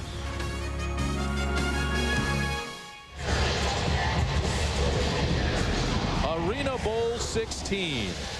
And so far, San Jose has dominated. San Jose has won 5 of the last 6 with Arizona, but the Rattlers lead the series 10-7. But they are shut out so far in this one. Let's go downstairs to Lynn Swan. Thank you, Timmy. Coach Danny White, we won't belabor that first half. But in a 1 heartbeat game, you're about 3 heartbeats behind. How do you get back into it? Well, we got to stop them twice. I mean, and that's really what it boils down to is 2 stops, and we're back in the game. As long as we execute offensively. So far, we haven't been able to do that, and we've got to start winning the battle in the trenches. That's what this whole game has been about. They're putting pressure on our quarterback. We're not putting any on theirs, and that's been the difference. You talked with us about execution. The execution for your team just seemed to be off of these. Well, when we've had chances, we've dropped balls. You know, the fumble, those are critical plays, and you just can't afford those kind of mistakes in a game like this. We made them and they haven't. That's been the difference. But again, we're 2 stops out of this game. Coach, thank you very much. And Timmy, you got to build them up for the second half. No question about it. He's put pressure on that defense. He wants pressure, and that comes back to Doug Plank, the defensive coordinator at Arizona. Doug Plank, one of those fighters. He was told he was too small to play college football. Played at Ohio State, started for Woody Hayes, had a great career with the Bears, named the 46 defense after his jersey number. He's one of these fighters that will take that challenge, relay it to his guys, and get them to play. And it's so hard to coordinate a defense in this league because of the way the rules are set up. And it's even harder when your offense can't do anything. You're always going to be defending the short field. The momentum is always going towards San Jose, and Danny made a good point. They have not gotten any pressure on John Dutton, and Dutton has been on fire for the last 3 weeks and continues here in the ArenaBowl. Well, Danny White's put the pressure on his defense, and we'll get a look at him. This is Clevan Thomas, who will return it off the net. Hurdles 1 out to the 14-yard line where he stopped. And that pressure will be from Berry, Gaines. Evans is out of the game now, tore his ACL and his right knee. He is gone for the day. Somebody else has to step up and apply some pressure. And this is not good. Sebastian Berry, the second best rusher on this Arizona team, is writhing in pain down on the plastic grass. So things just starting to get, if you can believe it, worse for Arizona. Would this count as a start in this quarter? Yes. The kickoff does. The only kicking game, part of the game that does not count as substitution is PAT and field goal tries on offense. When you go in on a kickoff or a kickoff return, that means you started the quarter, and Arizona is starting to lose people. There's Berry right there. He's going to get twisted. Yep, there, as he fell down, he hyperextended his right knee. And the way that bent with 2 guys on it, I'll be really surprised if we see Sebastian Berry back in the game. A guy that I played with in the NFL with the Arizona Cardinals, a really good pass rusher. Doug Plank already struggling getting heat on Dutton. Well, this doesn't look good for Arizona. They need more pressure on the quarterback, and their 2 top defensive linemen are now out, Berry and Evans. Everyone else has to step it up. And the only thing that can hurt San Jose right now, Danny White alluded to it, we're 2 stops behind, is turnovers. John Dutton's been so good with the football the last couple of ball games. He needs to stay sharp. And now, with good protection, he should be able to do that. 5.56. So Ken Talanoa comes in to replace Berry. Let's go. Nakia Anderson is in to replace Evans. Gaines is still in the middle. Here we go. Left Z short, 60, 5.56 on one, right? First down and 10. The ball on the 14 for San Jose. We're going to have a Poco route in the middle, which means post or corner by the motion man. He's reading the safety. He's going to run a corner. Dutton, who's been sharp through this game, hits Wagner. Wagner to the 20, inside the 20, all the way down to the 17-yard line. Right G short, 9-0.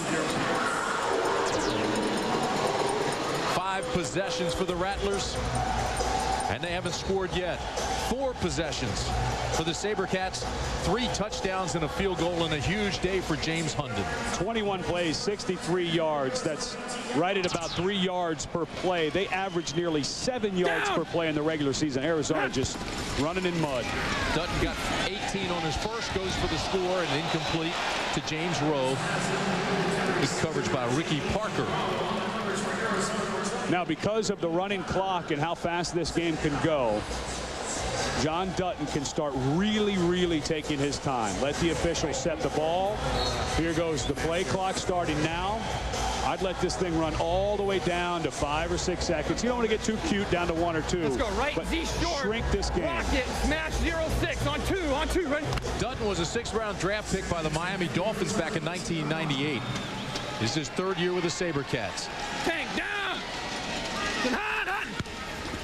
On 2nd down and 10 again. Good protection and the completion to Wagner. Not enough for the first. It's a pickup of 6. Stopped by Randy Gatewood. And the other thing that doesn't look real good for Arizona right now, when we talk to Terry Malley, they have an undersized line in San Jose. They built it that way on purpose. Darren Arbet, their personnel and head coach, says we want guys who are really athletic and are better in the second half than they are in the first. We're down 24-0, getting a drive. Arizona now down their 2 best rush linemen. This San Jose line could really take the game over. 3-step drop, look to the end zone, bingo. Complete to James Rowe, touchdown San Jose. A 12-yard strike from Dutton to Rowe.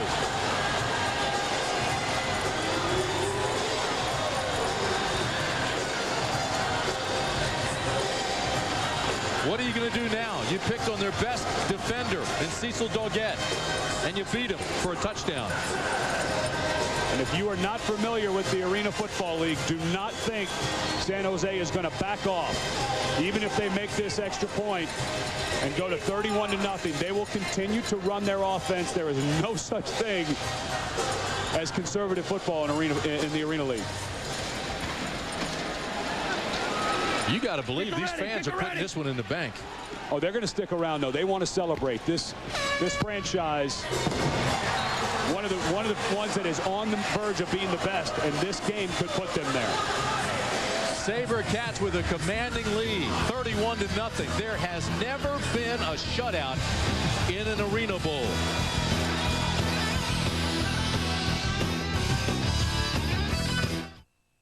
Hey, Slugger, if you'd like to improve your hitting, here's some real breaking news. Introducing Hitaway, a brand new way to improve your swing and get more hits. Hitaway attaches easily to a tree, post, or pole. Throw the ball away from you and watch Hitaway go into its windup. And here's the pitch. Every hit winds up the Hitaway, so it pitches to you again and again. Hitaway comes in baseball and softball and really improves your swing. Want to fine-tune your hitting? Just move the ball up or down the cord and lock it in place with the collar. Hitaway lets you practice hitting all over the strike zone. Hitaway is a great gift for all ages, from little leagues to major leagues. In fact, former Major League player and current hitting instructor Merv Rettman gives Hitaway his highest recommendation. Hitaway is fun for all skill levels and is a must for everyone who plays baseball or softball. You'll quickly develop superior hand-eye coordination and timing. Even learn to switch hit. No more chasing balls. No more long waits or the high cost of a batting cage. Hitaway needs so little room, you can use it almost anywhere. Unlike expensive pitching machines that require lots of room and a fat wallet, Hitaway for either baseball or softball is just $29.95. Call within the next 10 minutes and get our Major League batting tips plus the Hitaway carrying case free with your order.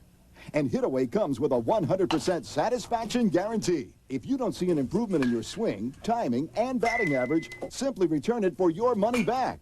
When's a batting cage offered that? Order 2 or 3. Hitaway's a perfect gift year-round. To get more hits, get Hitaway. Have your credit card ready and call the number on your screen to order your Hitaway. Hitaway comes in a baseball or softball version, and if you order now, you'll also get the Major League betting tips and the carrying case absolutely free. Don't forget, Hitaway comes with a 100% guarantee. If you don't see an improvement in your swing, timing, and batting average, just return Hitaway for your money back. Hitaway makes a great gift for all ages. Order now. Why does everyone love Monk? Because this nutcase can crack any murder case. What a time to be me. Monk, the Defective Detective, Tuesday, 9/8 Central on ABC. While we were away during that commercial break, the fans, the SaberCat fans, were going crazy for this guy trying to get the ball out of the net. This guy was doing a little networking while we were away. Well, you are in Silicon Valley, so you always have to be good with the network. Network solutions. Oh, my. I could keep going if you want. Please don't. Arizona needs to network some people to get down the field. Everybody's a star here today in the Compact Center, and that man was the star during the commercial break. Not many stars for the Rattlers. Here's Hunky Cooper, who's looking for a big return. He has yet to get one.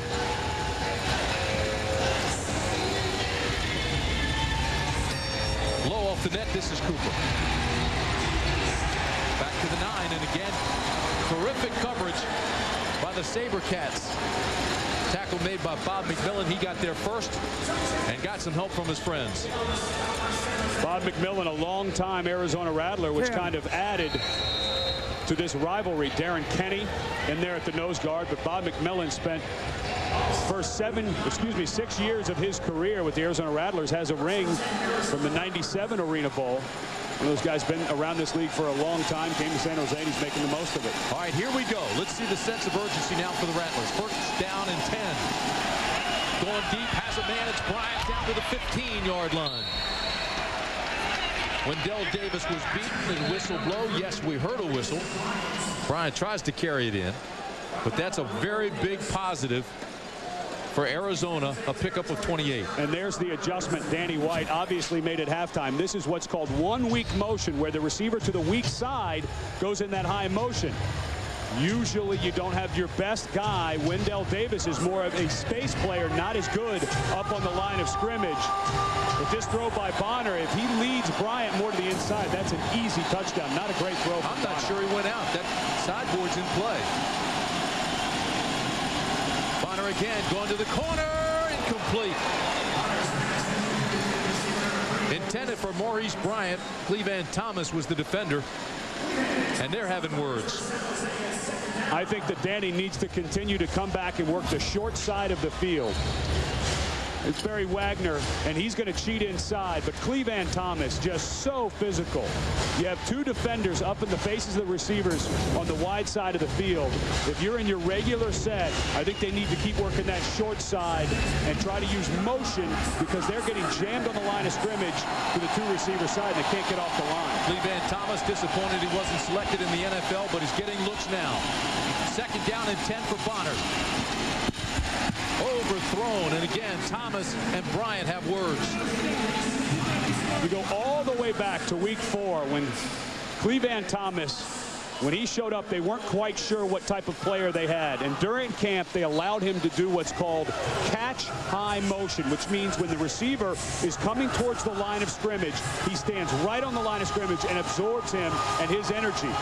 Well, halftime against the Los Angeles Avengers, they came in and they were getting beat, and they went to the coaches, the veterans, James Rowe, those guys, went to Darren Arbet and Michael Church and said, let him stand on the line of scrimmage, and they've never gone back, and now he's the defensive player of the year. He's the Deion Sanders of this league. Third and 10, there's pressure on Bonner. Gets it to Bryant, and Thomas is all over him. Clevan Thomas, the MVP of the defense, 8 interceptions, leading tackler, and they call it incomplete. This guy is so physical. Like I said earlier in the game, not a 4-3, 4-4 guy, but he is so good. Florida State, all of the coaches here in San Jose say when he showed up, he was technically perfect as a defensive back, because you know, Tim, at Florida State, they play press coverage down in and down out. That's all he's doing is playing Florida State's defense right now. Mickey Andrews, the defensive coordinator at FSU, will teach you technique now. Fourth down and 10. Bonner under pressure, incomplete. Joe Jacobs got there first. Oh, my.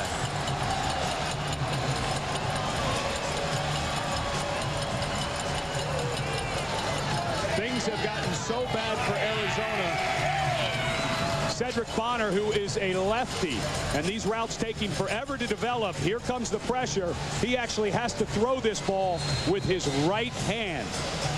Joe Jacobs, a 3-time first-team All-AFL guy, getting the pressure. But Bonner, although he's a great athlete, if he's got to throw it with his non-dominant hand, Arizona's going to have a very long second half. Jacobs better be careful. He went over and was showboating in front of Danny White and talking to Danny White. First down and 10, the ball at the 14. Bunker screen to Hunden.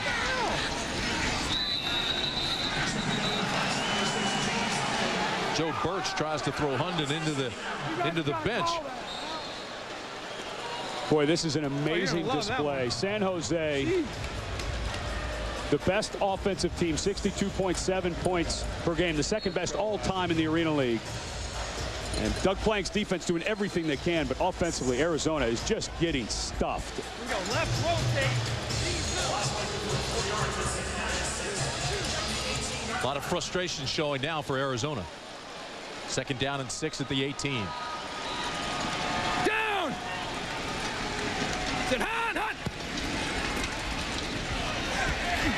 Looking deep, has a man. It's Reese. Touchdown, SaberCats. This one's over. A 32-yard strike from John Dutton.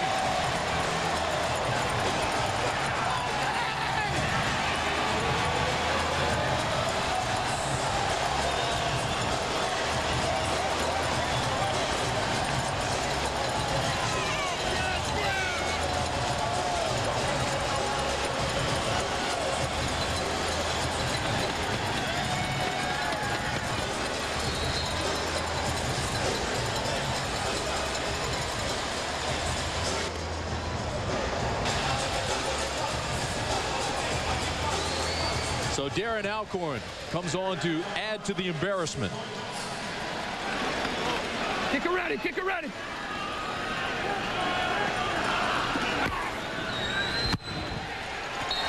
Kicker's ready, but is Arizona? Not yet. 5:58 to play in the 3rd quarter. The SaberCats in full command and embarrassing the Rattlers 38-0 on this strike to Reese.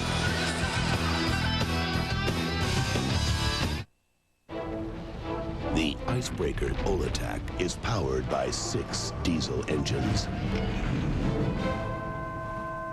Sometimes, however, it needs a 7th diesel. The Ford Super Duty Power Stroke. It's packed with 525 pound-feet of torque, more than any truck of its kind on Earth. Ford F-Series, the world's best-selling truck 25 years running, has no boundaries. Plastic holds the promise of a better world, taking medicine to new heights and giving our lives greater comfort. It's in the packaging that protects us and a pacemaker to empower us, every day touching every generation. From the ambulance to the emergency room, it puts the answers in our hands and hope in our hearts. For a safer, more brilliant tomorrow, plastics make it possible.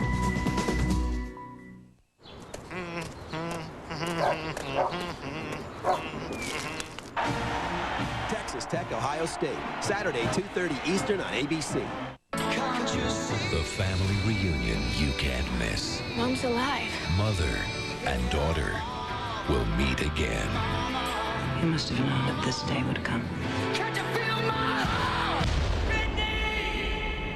Alias season premiere, Sunday, September 29th on ABC. Terry Malley, John Dutton, and Mark Grieb, the 3 guys that are the most important part of this offense. Even though Grieb is hurt, they're still talking about what happened. Here's going to be Sky coverage, the middle safety, S for Sky. Cecil Doggett is going to try to play the underneath zone, and he releases the deep route. The corners are supposed to rotate back deep, and they are late. This is a missed assignment by the backside corner. He's late getting over to the post. He's got to be there. And Doug Plank told me before the game he would probably not play any 2-deep zone. They hadn't played 2-deep zone since back on July 13th against these guys in the first half and got beat 41 points in the first half. Really surprised that he called a 2-deep zone. Arizona not been practicing it. Well, he was late and blew the coverage, no question, but he's not the only one today. Arizona Rattlers failed to show up, at least to this point. Hunky Cooper in his 10th year and a superstar and a future Hall of Famer in this league has too much pride to let this continue, and you can bet he's going to try to do something big. 3rd in the AFL in career all-purpose yards. I wouldn't have been shocked if San Jose won this game. This boggles my mind. I mean, you and I both talked about before the game that we wouldn't have been surprised if Arizona pulled the upset. They just seemed so confident, so relaxed. If anything, it seemed that San Jose had more of the pressure on them, and it's been just the opposite. It seems Arizona has been the one making all the mental errors that have cost them this ballgame. Short kick taken without the net. This is Cooper. Still nothing there. Great coverage by San Jose. With that said, though, Ed, there is no question in my mind, and we said this in the open, San Jose by far has the best talent of anybody in this league. Top to bottom. And you know, Swanee made a good point earlier in the game. Chris Horn, the offensive specialist who led the entire Arena League in scoring. Let's go. They really miss him. I mean, Maurice Bryant has run wrong route after wrong route, and Horn brings a toughness to this team that they're just missing. And with that press coverage, and here they are again, up in their faces, they really could use Chris Horn this afternoon. Well, we watched Horn yesterday as Bonner throws him first down complete. And up across midfield to Bryant. We watched Horn yesterday. He's got that torn ligament in his knee. He tried to go yesterday, tried to sell Danny White on letting him play. Danny said, "You're out," and he just broke down. Yeah, you know, you got to wing slant out. Rocket. Chris Horn, a guy who came, he had to play in a minor indoor league back home. He went to Rocky Mountain College, an NAIA school, made a highlight tape, sent it to the Arizona Rattlers. They gave him a try last year. He was all rookie last year, had a sensational year, 104 catches. They're really missing a guy who's truly the heart and soul of this offense. First down again, it's Bryant. This is Maurice Bryant down inside the 10 to the 7.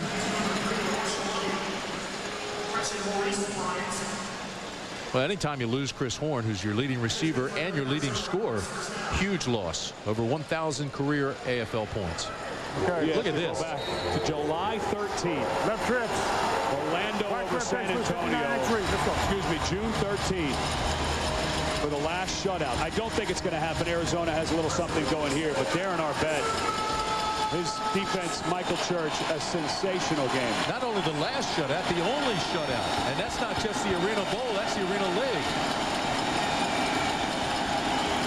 Here's Bonner. Gets protection this time and throws incomplete. Intended for Cooper. A little bit high and out of his reach. But again, it's Michael Church, when we talked to him last week, the defensive coordinator for San Jose, was talking about Clevan Thomas, the defensive specialist rookie out of Florida State, as the officials are calling a timeout here. But he is so good at the line of scrimmage, right there in the middle of your screen, and it messed up the timing. Hunky was running an in and then out route, and because Clevan Thomas had caught Maurice Bryant and stuffed him cold, Hunky was late getting out, and then the pressure got there, and Bonner was a little off on his throw. Defensive player of the year, no question. This guy has changed everything. Down to Lynn Swan.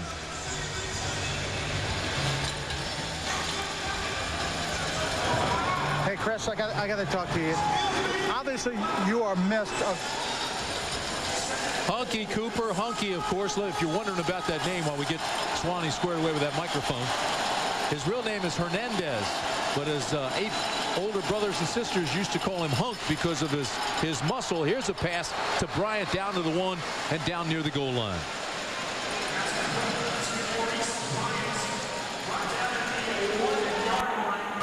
And so finally Arizona's knocking at the door. This will be 3rd down and 1 at the 1. And you've got to believe that San Jose, in their huddle, has said, you know what, guys? It hadn't happened since 1992. They probably don't know that, but a shutout, even if it only goes through 3 quarters, would be an amazing. It's really hard to put into words what kind of performance San Jose has had. Going to end right here. Fumble. Ball's loose. San Jose's got it. It won't end here.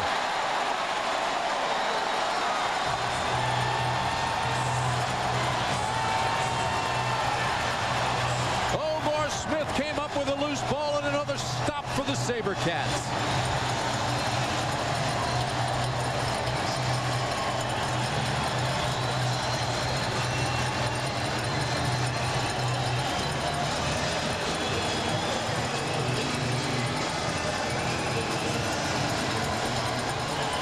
This high-scoring league has turned to defense, and San Jose has it.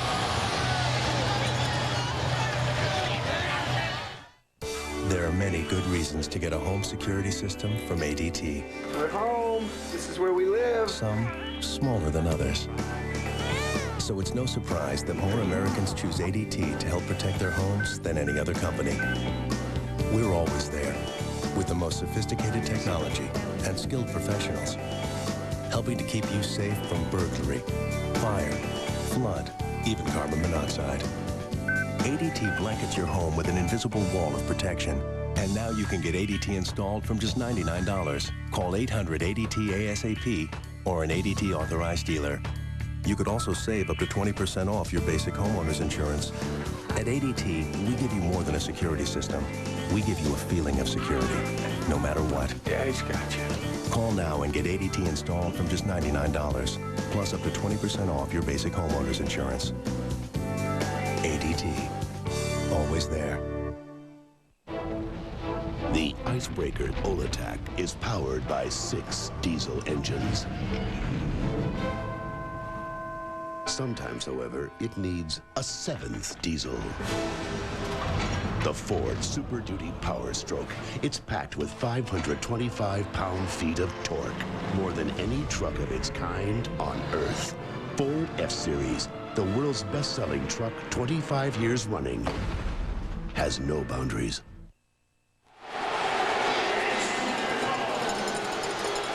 They are loving things here in the Compact Center today. Go, baby. Keep it high, too. Boom. 3.9 yards. Z-zoom 79.65. On one, ready? 38-0 SaberCats. 2:20 to play, third quarter. First down and 10. The ball at the 9 for John Dutton and San Jose. And Dutton's going to take a little flyer here. See if he can't get another one. Throws it away. Good coverage by Stingley. Action from Philly continues tonight on ABC. Want you to catch the finals of Moto X Freestyle, Vert Bike Stunt, Vert Skateboard Doubles, and Downhill BMX. Tonight at 7 Eastern and Pacific right here on ABC. This game with the walls and how many guys get slammed into them and how fast-paced it is. People who are turning in are probably thinking this is like a college football game, 38-0 Nebraska versus Troy State or something, but this is mind-boggling what's going on. Hunden hit almost immediately.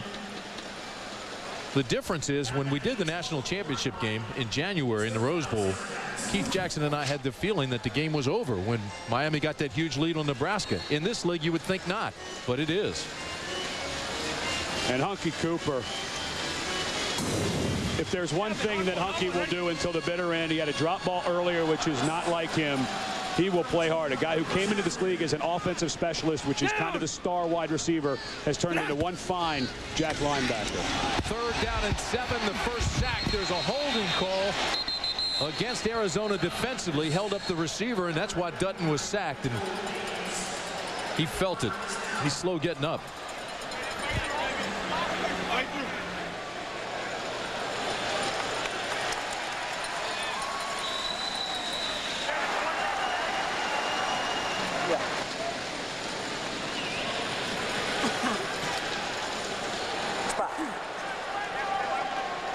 Referee Bill McCabe trying to get it squared away. Number 20 on the defense. 10-yard penalty. Automatic first down. Number 20 is Ricky Parker.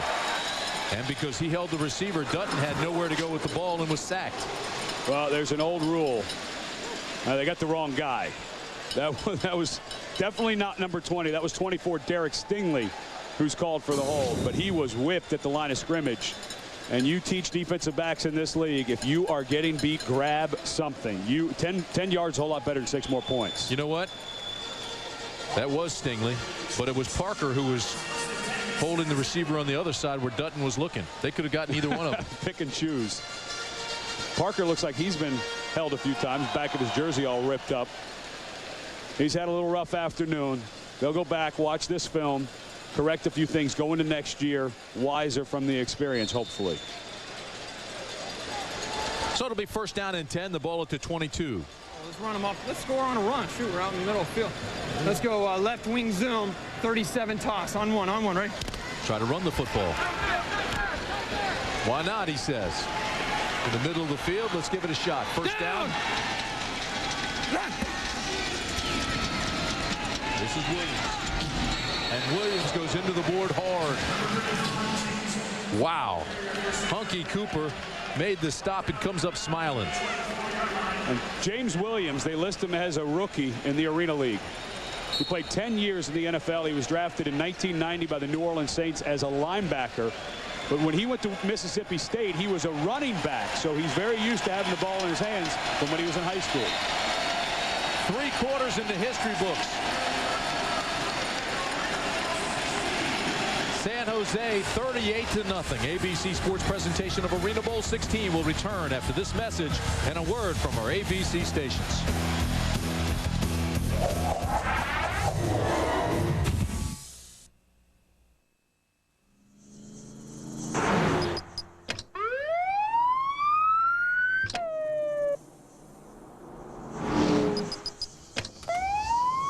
Oh, come on, let's get this guy. It's got to be over 100 degrees out there. You have any idea what that does to an engine? Need a motor oil for hot temperatures? We developed one. Pennzoil Synthetic resists thinning to protect engines in hot summer conditions. Try that after the sun goes down. Pennzoil. We're driving protection. The icebreaker Olatak is powered by 6 diesel engines. Sometimes, however, it needs a 7th diesel. The Ford Super Duty Power Stroke. It's packed with 525 pound-feet of torque, more than any truck of its kind on Earth. Ford F-Series, the world's best-selling truck 25 years running, has no boundaries. The world's best action sports athletes take to the air on the biggest night in X Games history. Tonight, X Games 8 continues at 7 on ABC and all week on ESPN and ESPN2. New this fall on ABC. He's smarter than he looks. I'm an agent of the federal government. He's tougher than you think. You will never escape me. He's in more danger than he knows. What are you looking for in this town, Jim? From Ben Affleck and Sean Bailey, a mystery you can live, $1 million you can win. Push Nevada, Thursdays this fall on ABC. New this fall on ABC, John Ritter discovers what it's like to be a dad.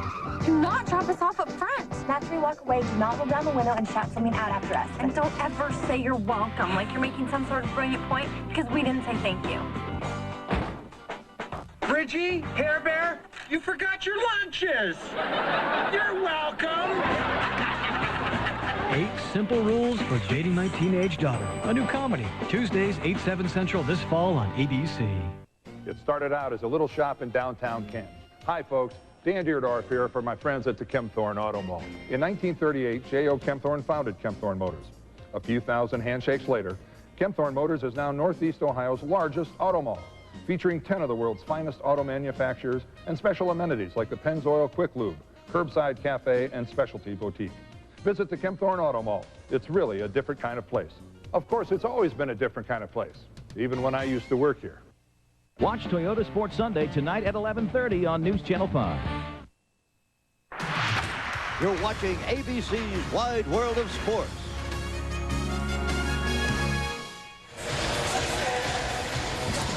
All set for the final 15 minutes of ArenaBowl 16 in the Compaq Center in San Jose, California. It is all SaberCats 38-0. And if you've been a fan of this game for a long time and you're just tuning in, that's unbelievable. But it's been a dominant performance by San Jose defensively. We all know what they can do offensively, but they have had Arizona completely out of their rhythm.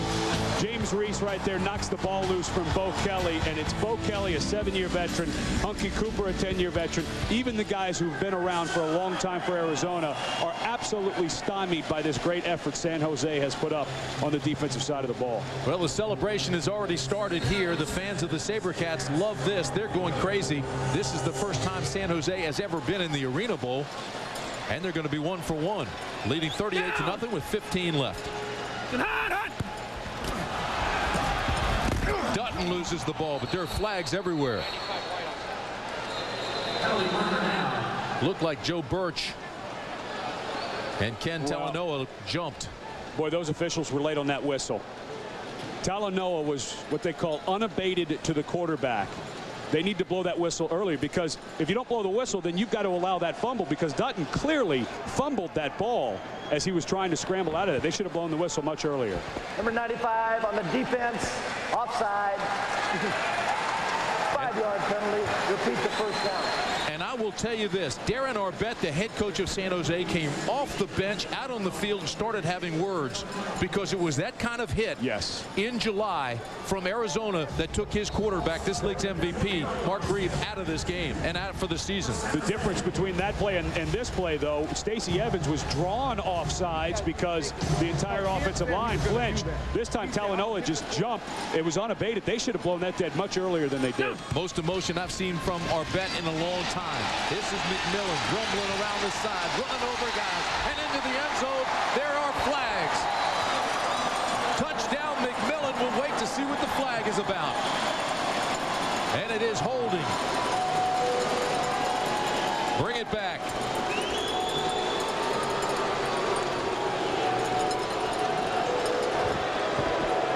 Holding, number 56 on the offense.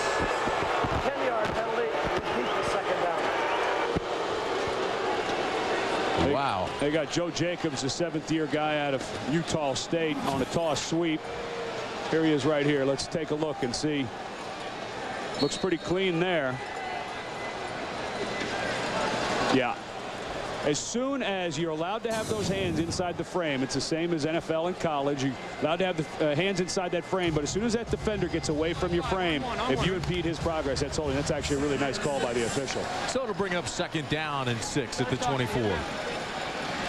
Down! Dutton's been on fire. What a day he's had. There's another strike to Smith. And into the boards they go. First down, San Jose.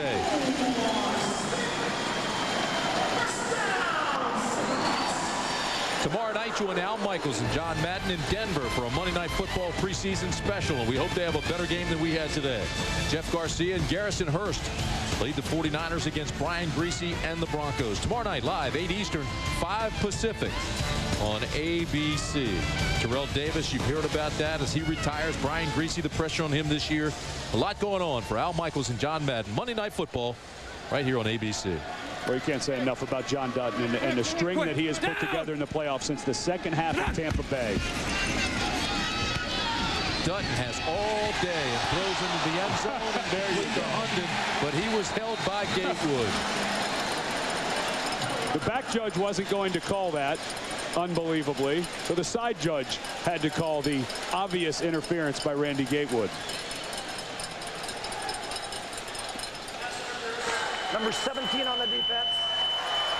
10-yard penalty. Penalties half the distance to the goal. Automatic first down. Penalty is on Randy Gatewood, but that's a good defensive play. If you're beaten, go ahead and take the penalty. Don't take the touchdown. Pull him down. But you look at Dutton and what he has done. Struggled when he came in against Arizona when Mark Grieb got hurt. It was his first action truly of the season. Do a quick motion on this. Left wing zoom.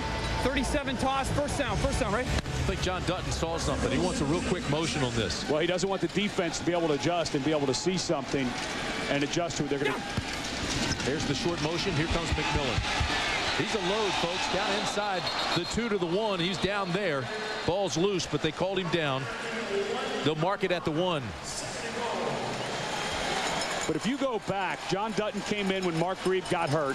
He was a starter last year, was replaced by Grieb when he got hurt. As we take a look at Bob McMillen, doing a really nice job, former defensive end in college.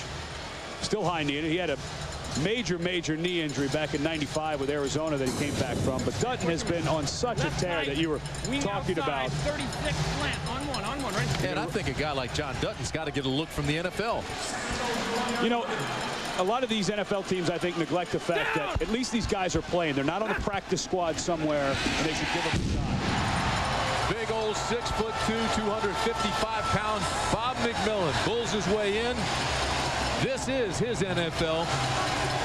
He's been playing this for 8 years now, and he loves it.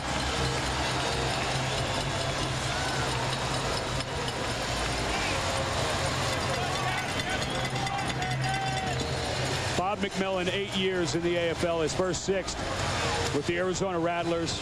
It was just time for him to move on in his career. There was no bad things that happened as he was exiting Arizona, a fantastic organization, as well as San Jose. 4 years in a row, he's rushed for over 100 yards, which doesn't sound like a lot, but it's a lot in this league, and he's just been a plugger. Darren Alcorn adds another one. 11:17 to play. SaberCats 45, the Rattlers 0. Wow. Is this the real life? Is this just fantasy? Queen Platinum, the greatest hits. 34 songs from one of the greatest bands of all time. Queen. Hits after hit. 2 CDs. We are the champions, my friends. Over 2 hours of Queen. Bicycle, bicycle. We will rock you. Queen Platinum features a special embossed slipcase, a deluxe 48-page full-color booklet, and beautiful full-color discs. Plus, in this exclusive TV offer, a 3rd bonus disc featuring 17 additional Queen hits, including Queen, plus Elton John, George Michael, the Highlander theme, Princes of the Universe, and much, much more. Queen Platinum is available for just $29.98 for all 3 CDs. Call now and receive free shipping and handling. 51 songs that rock the world, all together on this definitive Queen collection.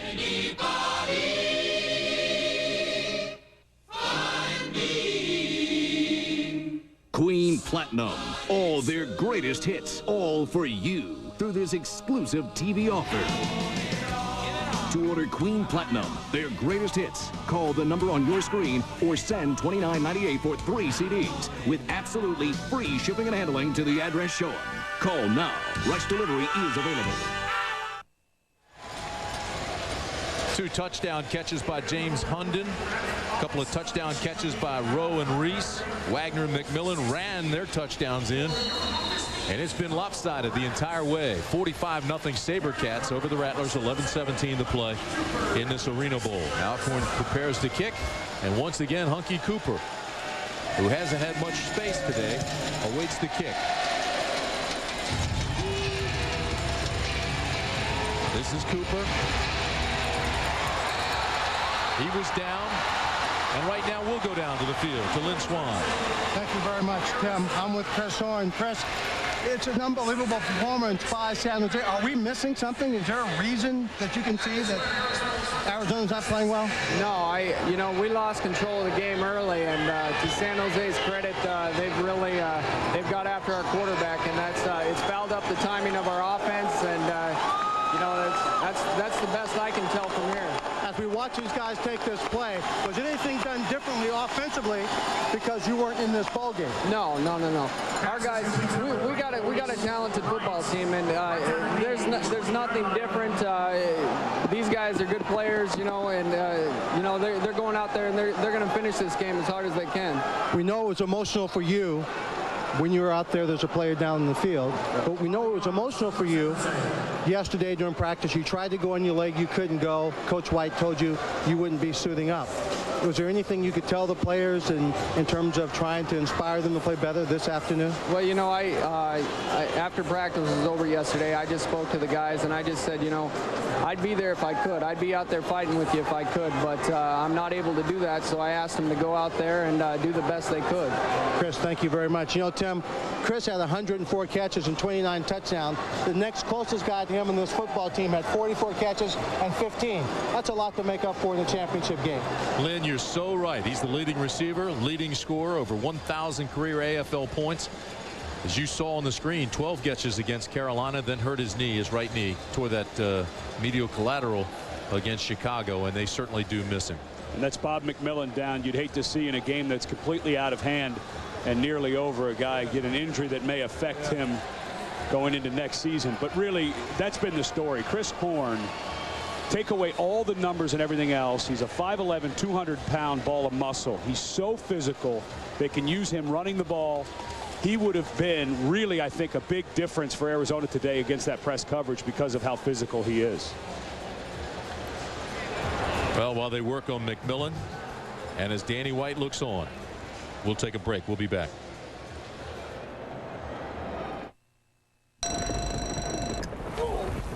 Body pain?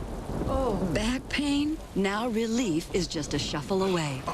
Introducing new Bare Extra Strength Back and Body. It soothes aching muscles and sore backs with the trusted strength of Bare aspirin to work effectively at the site of pain. Plus, a special pain relief enhancer. Nothing works better than Bare Back and Body. Not Advil, not Tylenol. Get moving again, pain-free. New Bare Back and Body.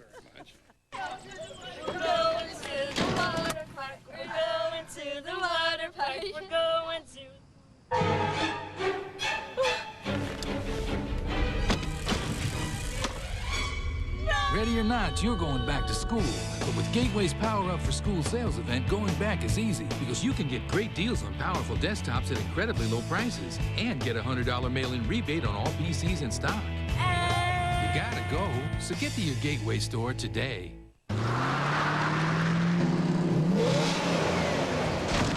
Buckle up your seatbelt, buckle up. Buckle up your seatbelt, always buckle up. Pull it nice and snug, give an extra tug. Buckle up your seatbelt. While playing the game Stuntman, always remember to keep you and your friends well within the margin of safety. Your seatbelt, always buckle up. Buckle up your seatbelt. Stuntman, buckle up. Rated T for teen. All right, let's liven this thing up, baby. The exciting San Francisco 49ers take on the tough Denver Broncos Monday night, 8 Eastern on ABC. They continue to work on Bob McMillen, but the good news is he walked off on his own. Shaken up, landed on his face. I think he may have hurt his nose and jammed his neck and everything. Yeah, as he goes over to come from that MAC linebacker, strong side linebacker, and goes over his head. He goes forehead first into that turf. Thankfully, nothing wrong with the neck or anything. Got it walked off. I would think that that helmet had to come down on the bridge of his nose. Although he's not bleeding from it, he had to take a pretty good shot. That is not, you walk around on that turf, this is not forgiving stuff they're playing on. Cedric Bonner trying to get something on the board. Again, had to throw before he was ready, and Cooper can't come down with it. Again, Clevan Thomas all over him.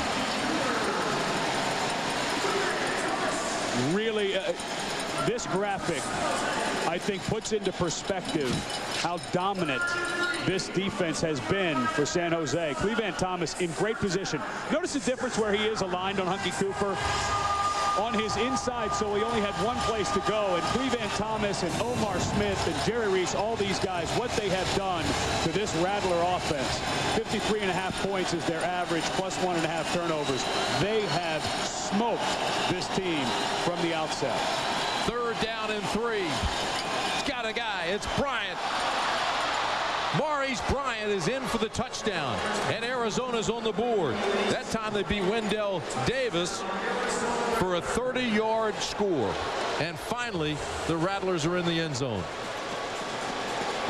And it took a little hitch and go on the outside, and Wendell Davis playing very aggressive like San Jose does, took a little bite. 19x9, Arizona's going to go for 2 points here, trying to score as many as they possibly can. Hey, you know, it sounds crazy, but if you're Danny White, you might as well try to get as many points on the board as you can.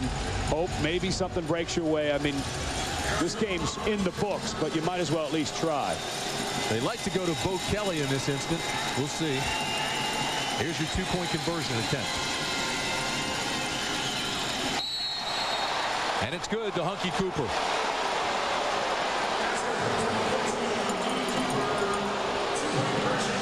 (45-8). Arizona finally gets on the board.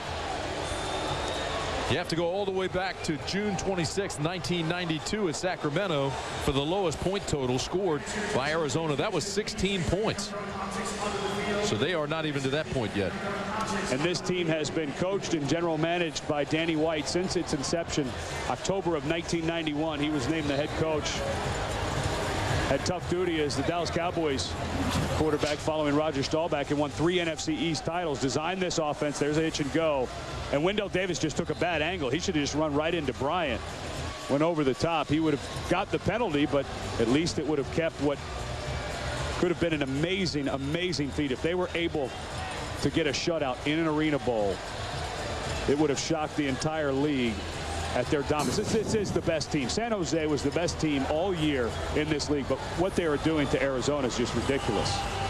Arizona's had a good run, though. Jerry Coangelo bought the Phoenix Suns and brought them to the Valley in 1968, the Arizona Rattlers in 92, and the Diamondbacks 5 years ago. And Coangelo brought 3 world championships to that area. That's impressive. And listen, this team will be okay. This franchise will be just fine. Gene Nudo, the vice president of this team, who got a career award. That ball came off. Oh, how bad has it gotten?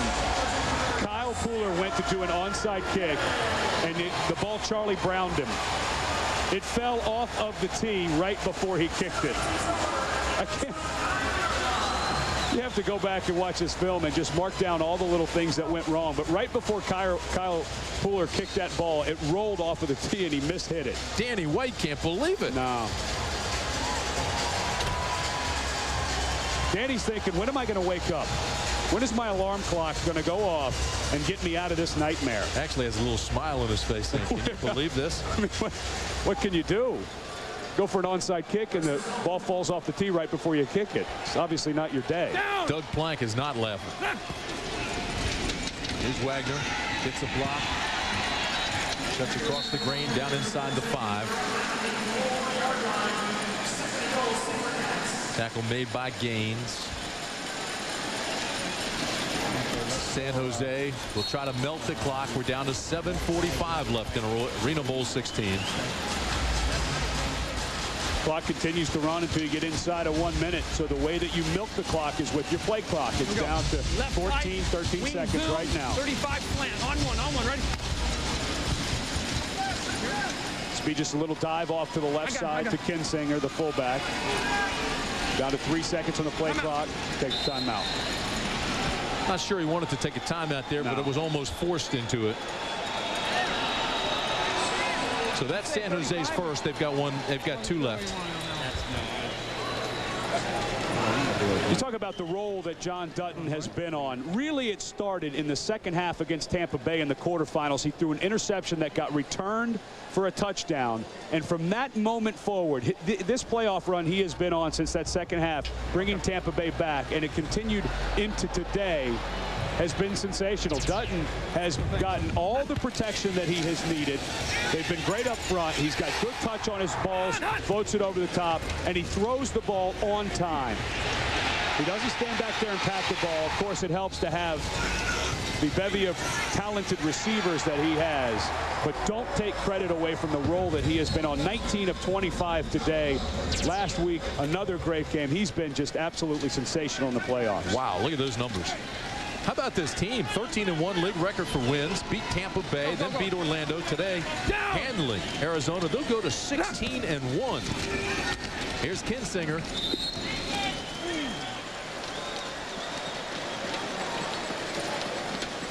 The other thing that they've got riding, too, if they score here, this will be their 17th straight game scoring over 50 points if they score a touchdown before this fourth quarter is out. And Terry Malley, Darren Arbet, when he was hired, Terry Malley was not a coach. He was the general manager of this team. Mid-season back in 1999, the offensive coordinator left the team in the middle of the season for personal reasons, and Terry Malley took over, and they have not looked back since offensively. Tim and Ed, that was Matt Kinsinger carrying the ball. Just to point out the fact that Bob McMillen, when he went off the field, the injury was a pinched nerve in his neck, a stinger, but he should be okay. All right, Swanee, thank you for that. More on Terry Malley. You mentioned he coached the head coach at Santa Clara University, took over for his legendary dad there. Coach Brent Jones He was a college quarterback himself. And last weekend, because of the game here in Orlando, Coach Malley could not be at the induction of Brent Jones into the College Football Hall of Fame. Big fourth down here for Dutton. Throws to the back of the end zone. He's got James Hunden. James Hunden's third touchdown catch of the afternoon.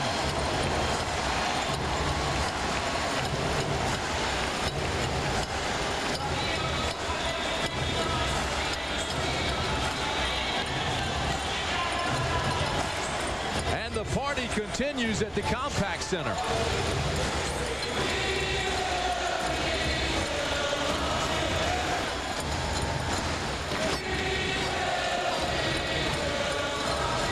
San Jose has a very, very important question that needs to be answered right now. Who's buying? I heard you, partner, asking where the party is.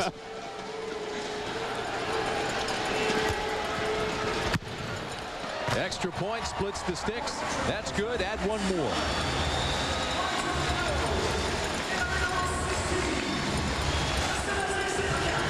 (52-8). Hard to believe. The SaberCats taking what they want and then some. And what a day for Hunden.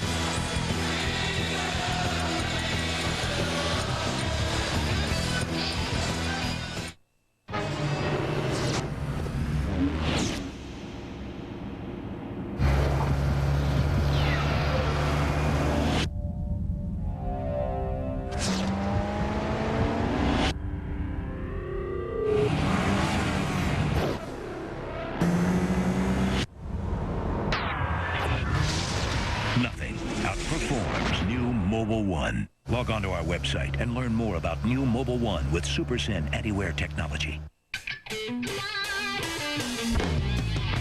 Ford trucks are driven hard every day, and built Ford tough means power. Power to take whatever you can dish out. It's made us the truck leader in this country. Our trucks are built to work, and low-end torque is where the work is done. And so when you hit the accelerator, we have great low-end torque. You can't fake it. Power is something that we're going to hang our hat on. We're going to be known for it. Plastic is anything we ask it to be.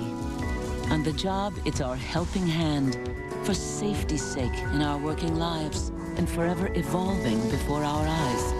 It's in the airbag that protects us and a cell phone to connect us, an answer when we need it most. Plastic carries our hopes, letting us all look forward to a safer, more brilliant tomorrow. Plastics make it possible. ArenaBowl 16 on ABC Sports. Brought to you by Ford F-Series. The best-selling trucks are built Ford tough.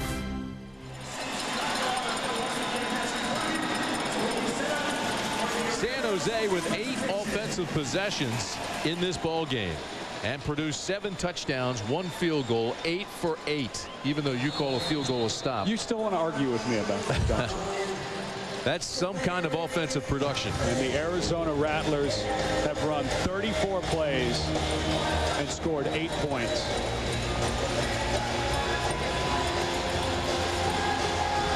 Cooper will take this one off the net, 4 yards deep.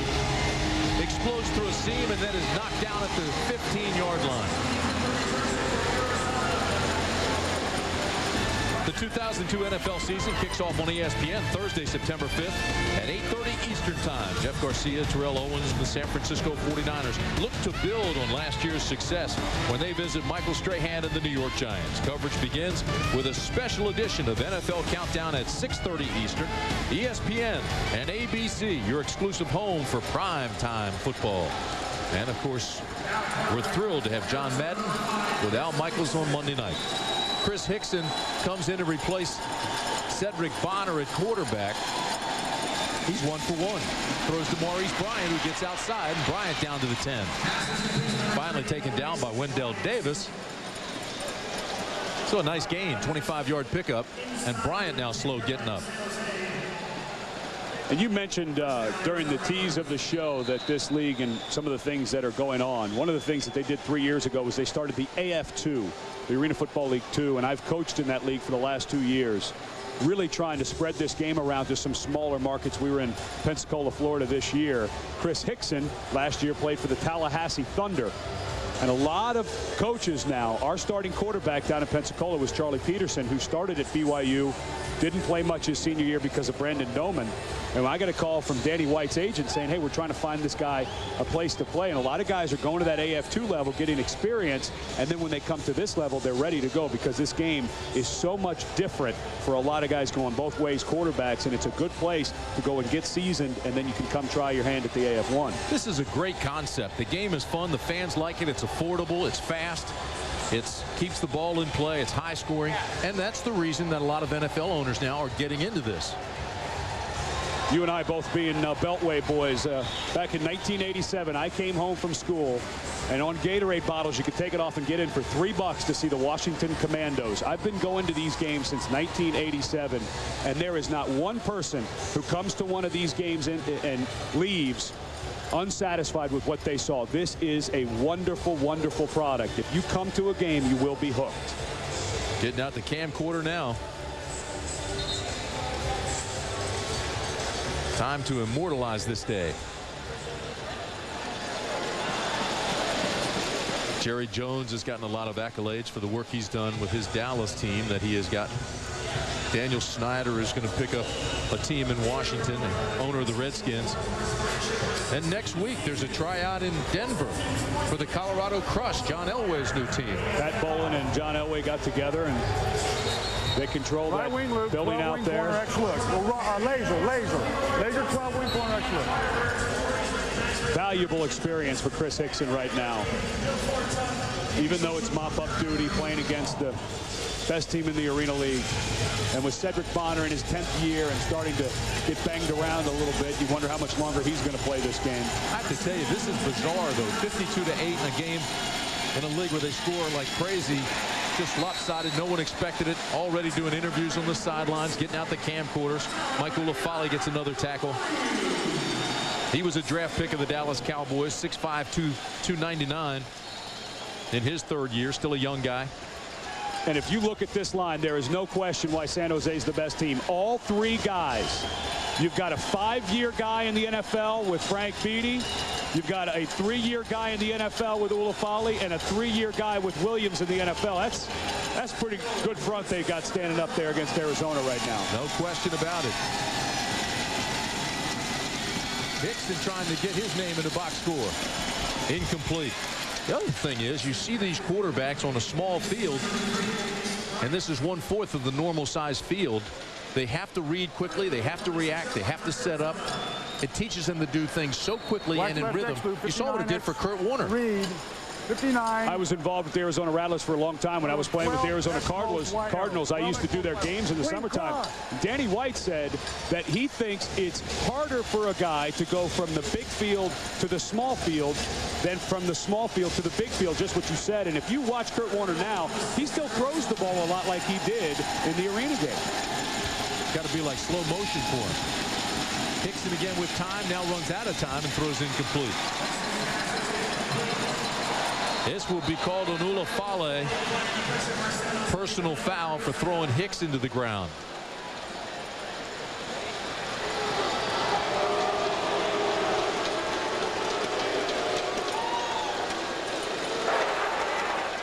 Personal foul, roughing the passer, hands to the face, number 99 on the defense. Penalties half the distance to the goal, automatic first down. Chris Hickson, 5 touchdowns, 2 interceptions. He's hit 62% of his passes, but has not had much playing time.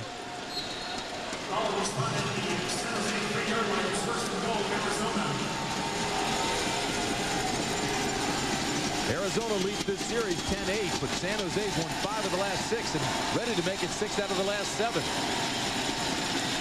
From the 3, Bo Kelly. And Kelly dives into the end zone for a score. Too little, too late, but Arizona now putting some points up. And Nakia Adderson, the right guard, got lucky. He didn't get called for holding on that play. It looked to me like he tackled Ulafali, but Bo Kelly, a little undersized. Most of your fullback max, the guys who play in the backfield and then turn around and become the rush linebacker, go 250, 260, and Bo checks in about 225, 230, but that's one of the reasons they have him. He was a true fullback at East Texas State. Such good balance, and again, Arizona going for 2 here.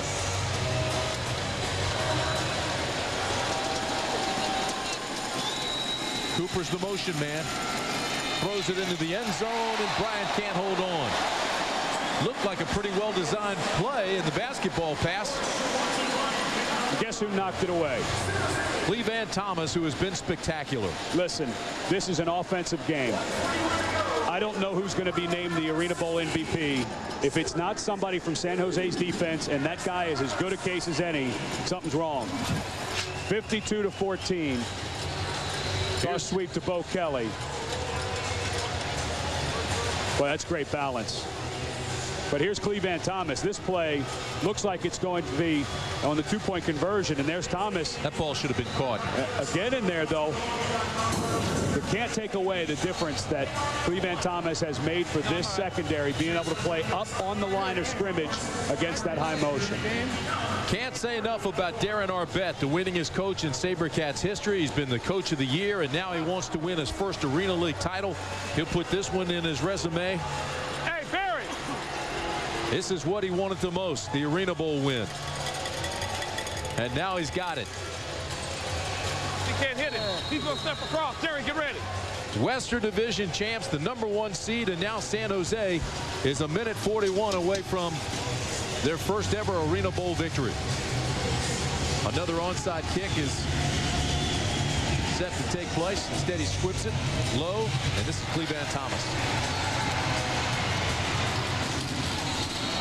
Thomas out to the 21 and gets hit hard on the boards. Let's go downstairs to Lynn Swan again. Swanee.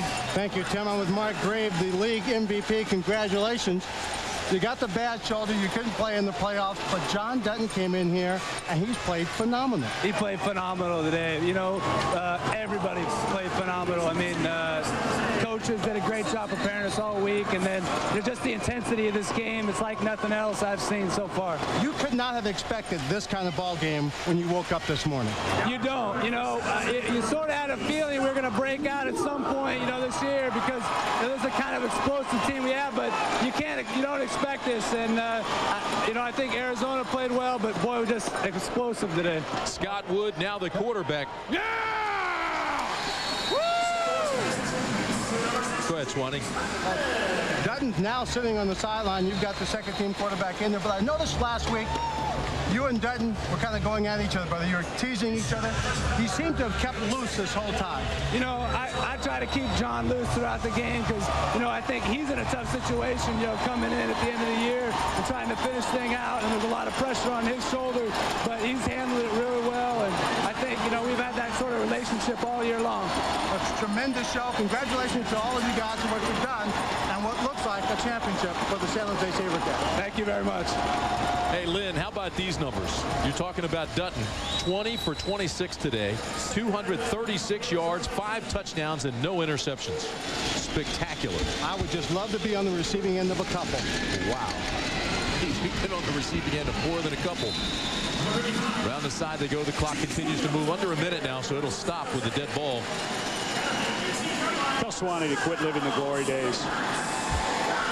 This game would be suited, you know, Danny White and guys who get involved with this league. Doug Plank played for years and years in Chicago Bears. They come to this game and you absolutely fall in love with it, especially if you're an offensive guy. You know, Danny White has had several opportunities to go and be offensive coordinators and quarterback coaches in the NFL, and he's turned them all down because he loves this game.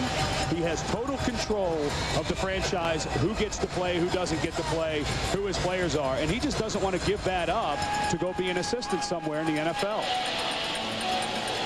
It's a fun brand of football.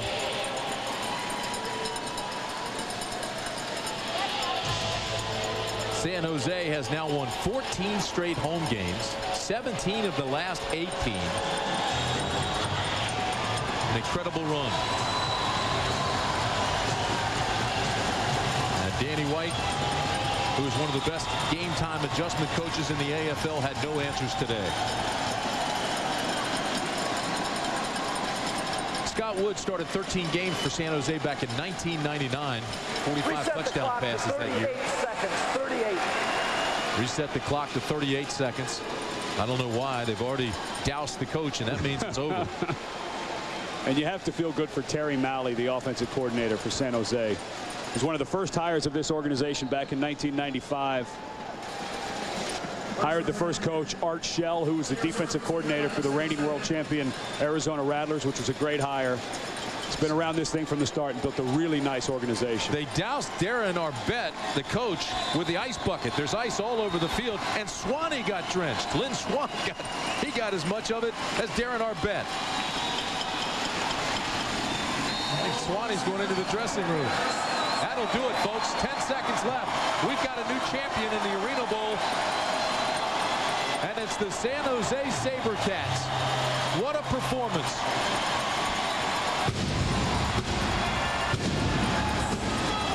San Jose 52. Arizona 14. ArenaBowl 16 goes to San Jose.